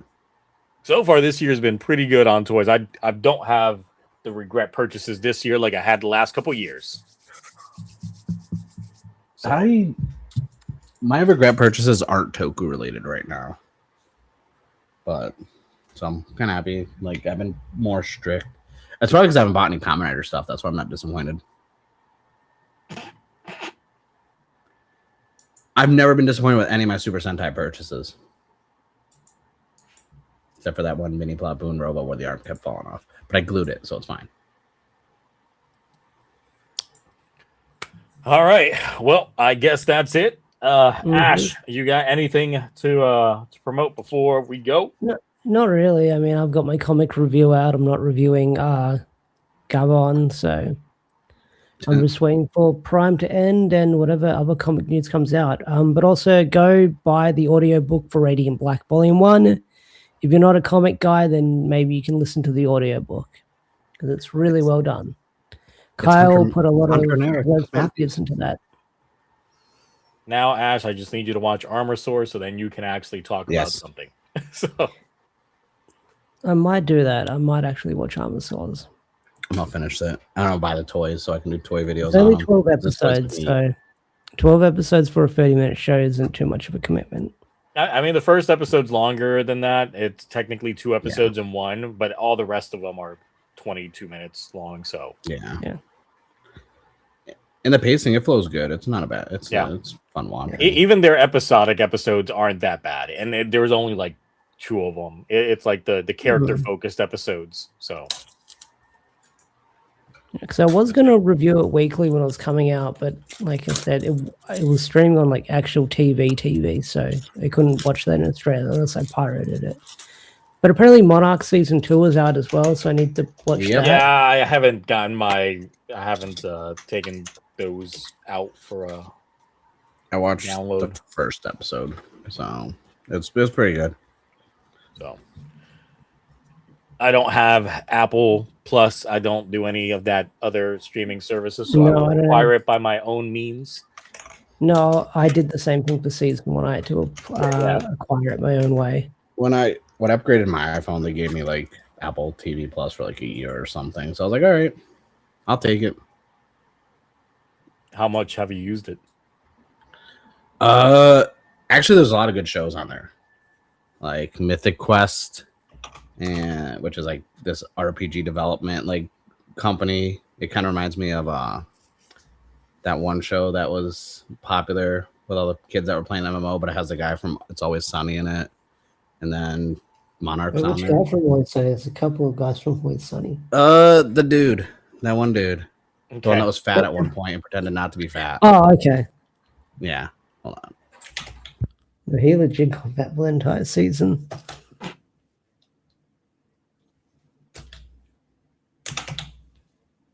I don't know what he's gonna grab. I was gonna throw it to him to see what he's got to talk about. I was unlocking the door for my wife. I got nothing, honestly. Yeah, buy the Radiant Black audiobook. I did a candy toy review. This whole customs thing with my stuff kind of delayed me making videos on the toys. So I haven't really done anything other than the weekly toy blogs and then the whole Time Shadow review where I crashed out building that because I'm noticing a trend. I've been doing shorts to kind of like offset, like, and on TikTok and stuff. So I'm like doing like PMC. I have a whole bunch I got to edit for PMC guest announcements. People have been gaslighting me to sponsor a guest for PMC, and I'm like, no thanks, I'm not dropping that kind of money. It's like, and then I was like, wait, would it count towards Toku debt though? That's a guaranteed win. I mean, yes, it would technically. I said I'll do it if I can like sponsor to get Kenzaki's actor from Blade to come out here. It's the only person I'll sponsor. But because that's 5 or 6 months from now is PMC in August, so yeah. I'm curious to see more guest announcements, and I'll talk about those in videos. I'll never go. It's too I far would away. like to. No, I'm the same thing. It's too far away. Yeah. I wouldn't care for the Rangers. I just want to see like the online peeps, like all the YouTubers and stuff like that. Yeah. Well, I talked about it in VC with another Discord with some people, and I was like, I go one day and then I'm chilling with everybody outside after. Like, you see the whole convention the first day, unless you're going to specific panels or this and that. Like, unless they did what they did like 2 years ago, where it was like you get to see all the sites from Power Rangers and they take a bus up to where the command center was. Yeah, they do it every time. Well, they do it every time. I think they did the last 2. But then you can also, they're not that far. You can kind of go on your own, so you're not like confined to a time frame of what they're doing. Plus, also, there's a lot of cool stuff in the area. Like, you can 15-minute drive to Little Tokyo. You can go to Book Off, get noodles, go to Tokyo Jungle. Yeah, but California's way too fucking expensive. I feel like I would have to save for a long time just for the singular. No. So. Yeah, no, you would. And I'm kind of the same way. Like, even though like Orlando, Atlanta, that is cheaper. Like, but the traveling is why I'm not going to like Ranger stops or whatever the other ones are called. Like, I'm not going, or like MomoCon, which people are like trying to get me to go to. It's like I can't justify going out that way for like a weekend and then back for how expensive it is just in general to travel like across the country. PMC, the other reason why I feel like it's justifiable is it's every 2 years. So it's like if you don't go again in 2026, you got to wait till 2028. Yeah.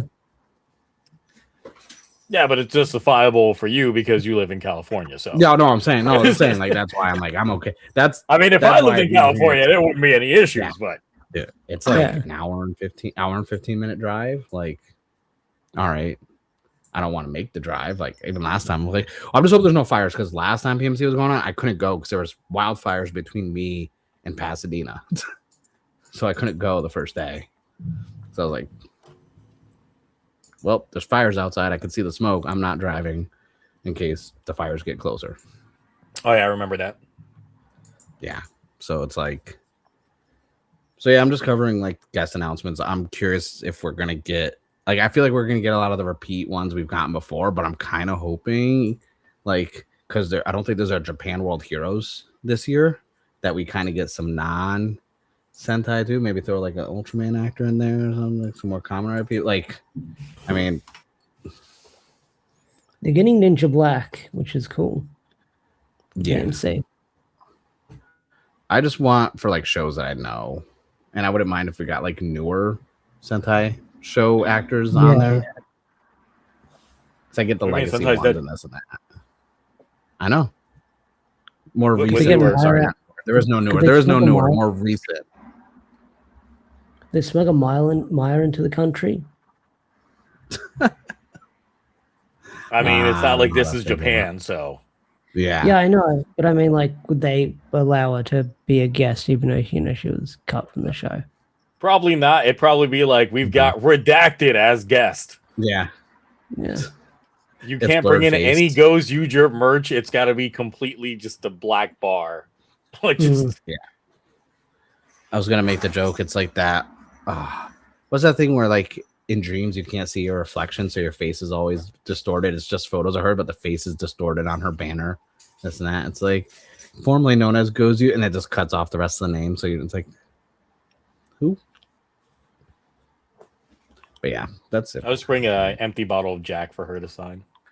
I'm mad they're doing that bottle, that Godzilla one that's getting announced in the bottle. The bottle and the gaze look good, but it's like I don't drink, so I was like, I want the box though.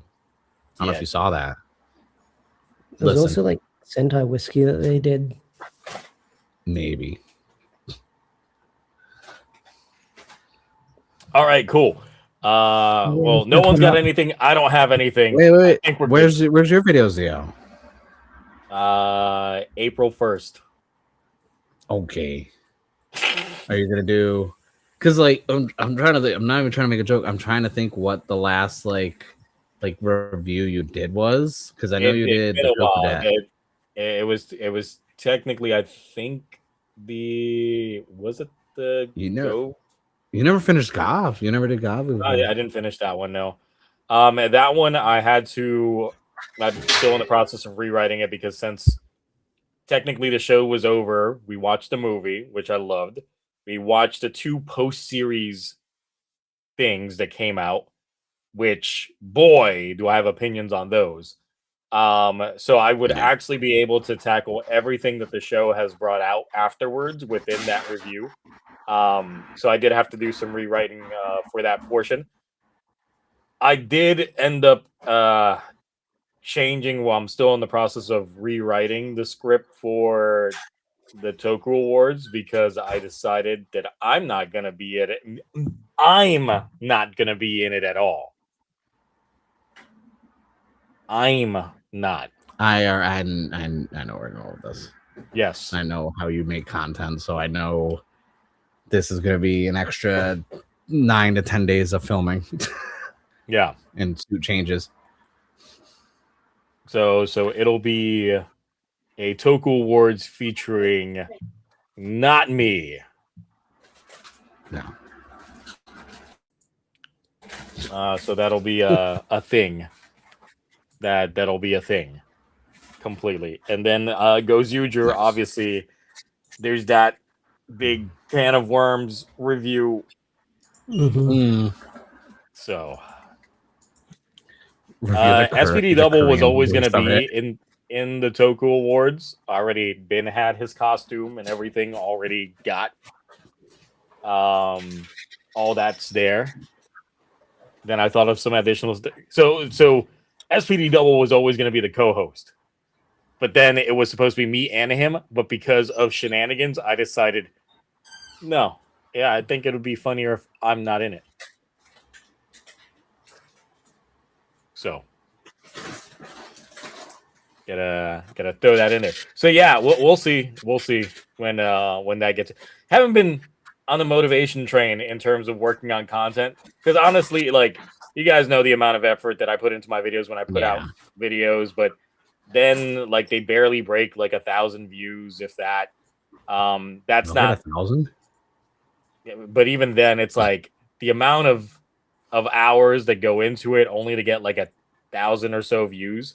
And knowing that there's other content creators that do like low content, like low hanging fruit content that requires virtually no editing and things like that, and they get tens of thousands of views, completely demoralizes me from even bothering on a lot of this stuff, because it's just like, yeah, why do I even bother putting in the effort when it you always get told that hard work pays off, and when you've been doing this for so many years and you've been putting in so many hours of blood, sweat, and tears into things, and then you don't really see it pay off, it's whatever. It really is the people that you know. No, I get that, because it's like I'm in a Discord I got invited to, and it's like a bunch of Toku content creators, and I'm just like, oh, this is neat. And then I'm like still on my little table over there, and I'm like, oh, you guys are complaining about this. And then I'm like, oh, you got like 20K views on your video. That's cool. And you're complaining. It's like, I got 43 views and tried. I was like, cool. I was like, I get it. That's why I was like, that's why I don't have the green screen like set up. I have one. I have a 4K camera here. I have all this equipment. I could do all the extra work, but I'm like, no, because I tried once or twice, and I was like, nah, nothing came from it. I was like, nah, I'm good. I'll coast like this. I have my day job. I'll keep this fun. Yeah, and the thing is, it's just like, I would get comments on these TokuTonics of people saying it's like, oh, when it comes to live streams, he's quick to make them, but when it comes to actual reviews, it seems like he's forgot all about it. And I'm like, look, it takes like maybe 30 minutes of prep work to do a live stream, but it'll take literally a whole day and a half, sometimes even longer, to produce one 15-minute video. I can attest that he'll spend 4 or 5 hours just to do the 18-second intro, which is why I always done. Like, I could never. And I was like, no. Doing that for as many years as I did, you get burnt out. Especially when you're not seeing the payoff. Yeah, like with Ash when he does his comic reviews and he'll have the comic pages scrolling and this and that. I remember the joke. I was like, yeah, if I figure out how to do that, then I could review comics. And it's like, it's just this setting. And I'm like, oh shit, I'm stupid. And then I'm like, I don't want it. And I'm sure it's one of those things where like the more people cover it, the more eyes to it. Because like I'll sit there, I read all like except for Prime, but I remember when I was pushing the Massiver stuff and I was like, people need to read it. And I'm like, cool, Ash is making content about it. I still do it with my podcast, but I just don't do YouTube videos about it because it's like, I just hate reviewing comics like that. Like I like showing off the covers and being like, these are great. Like I'm the type where it's like, go read the story yourself. It's good. Trust me. Don't listen to me talk about it. People told me to cover Massiverse for the longest time, and then no one showed up. Like Kyle was nice enough to give me like early review copies that I had those videos like a few weeks in advance ready to go because I got to read them in advance. And then no one showed up for them.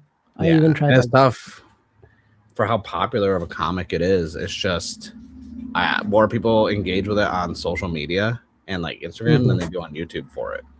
Because I go on their live streams when they do their Massiverse live streams. I'm in there chatting and this and that, and I'm like, and they've got some pretty active chatters. Like when Kyle like pulled people up on New Year's Eve to like talk to them, which I still need to see if I can clip that and put that on my channel. Yeah, he's really cool about it. You should be able to ask him. But no, that's why I was just like, content is like, I've been doing it 5 years. I'm barely. I was like,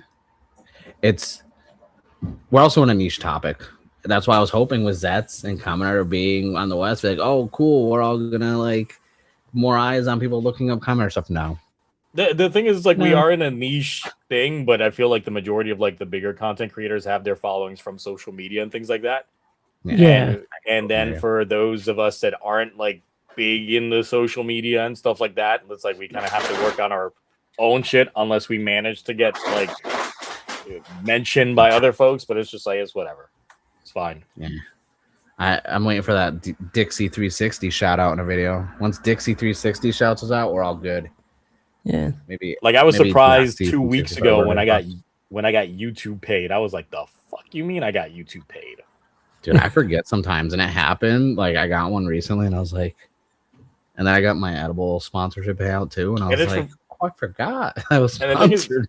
It's people watching like the older videos. I was having a lot of people watching my old Dynaman video. I've From the been American getting Dynaman. comments on my Saber videos recently, and my Revice videos, and I was like comments on them, and I'm like, these were like the worst videos I've done from quality, and they're not even in HD. I don't have a good mic. I was using like the Snowball, and I was like, all right, cool. Thank you for comments on. And then I still get people like wishing I would die on my freaking ranking Ultraman videos from 3 years ago. But that video, the monetization on it has been nice. So I'm like, hey, keep watching it. I don't care. Now I just gotta do Armor Sword videos because I'm gonna buy those toys. I saw the toys and I was talking to another content creator and I was like, bro, I'm gonna have to dip in on those toys. He's like, no, I'm gonna get them too. And I'm like, guess See if you can find the Korean Armosaurus ones though. I'll look them up. I can probably find them because those ones look really nice. Because like I said, it's like they're the vehicles, and then they transform out and actually go over like the little dinosaur thing. So yeah, because they have the dinosaurs already, with the armor on them. Like they have the T-Rex one, which I've seen those already. From the American toy lines. I just hate that it's literally just snap-on armor on there, and there's like no transforming of the armor itself. So, anyway, look, we managed to actually go past the 3-hour mark for the first time in a hot second, just by padding out the last hour. It feels like so. I think we're calling it. We were already saying our exits anyway. Yeah. So we'll see how the news carries on for this following week. Usually, if you don't see a live stream happen on a Friday, it's because there was like, no news. Like that was the situation last week. We didn't really have anything going on of warranting conversations of the following day.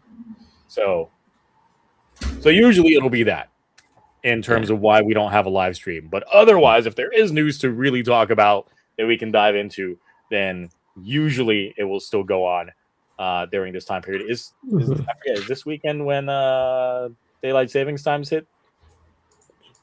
Yeah, possibly. You're gonna have to remind me because that means I'm gonna have to change my. But for America, where we're different from everybody else, we it's Sunday. Great. So yeah, if you're in America or if you keep up with the live streams that we do, notice that they're probably going to be an hour off from the rest of the world. So if you're outside of America and you're keeping up with these live streams, just note that there might be like an hour differentiator for a couple of weeks until you guys go into daylight savings time, or you don't practice it in your country because you guys are smart and you decide to abolish that shit. So I mean, our state in Australia did because like all the farmers complained. But yeah, other states in Australia do it. Also, real quick, there is a fan sub group that is subbing Armosaurus. They're actively doing it now, so they haven't dropped all of them. However, it is currently still locked in on their Patreon. It's the same people that I was subscribed to when they were doing the Wingman subtitles, and they also did the crappy Cutie Honey live action that we got last year. They did their subs, so I paid money for those subs. But after they're done with the series, then usually they will drop a torrent file with the entire thing. It's just wait. Once they're done subbing the entire series, they'll probably just drop on torrent. Cool. So, all right, but that's it. We're out of here. Until next time. Bye.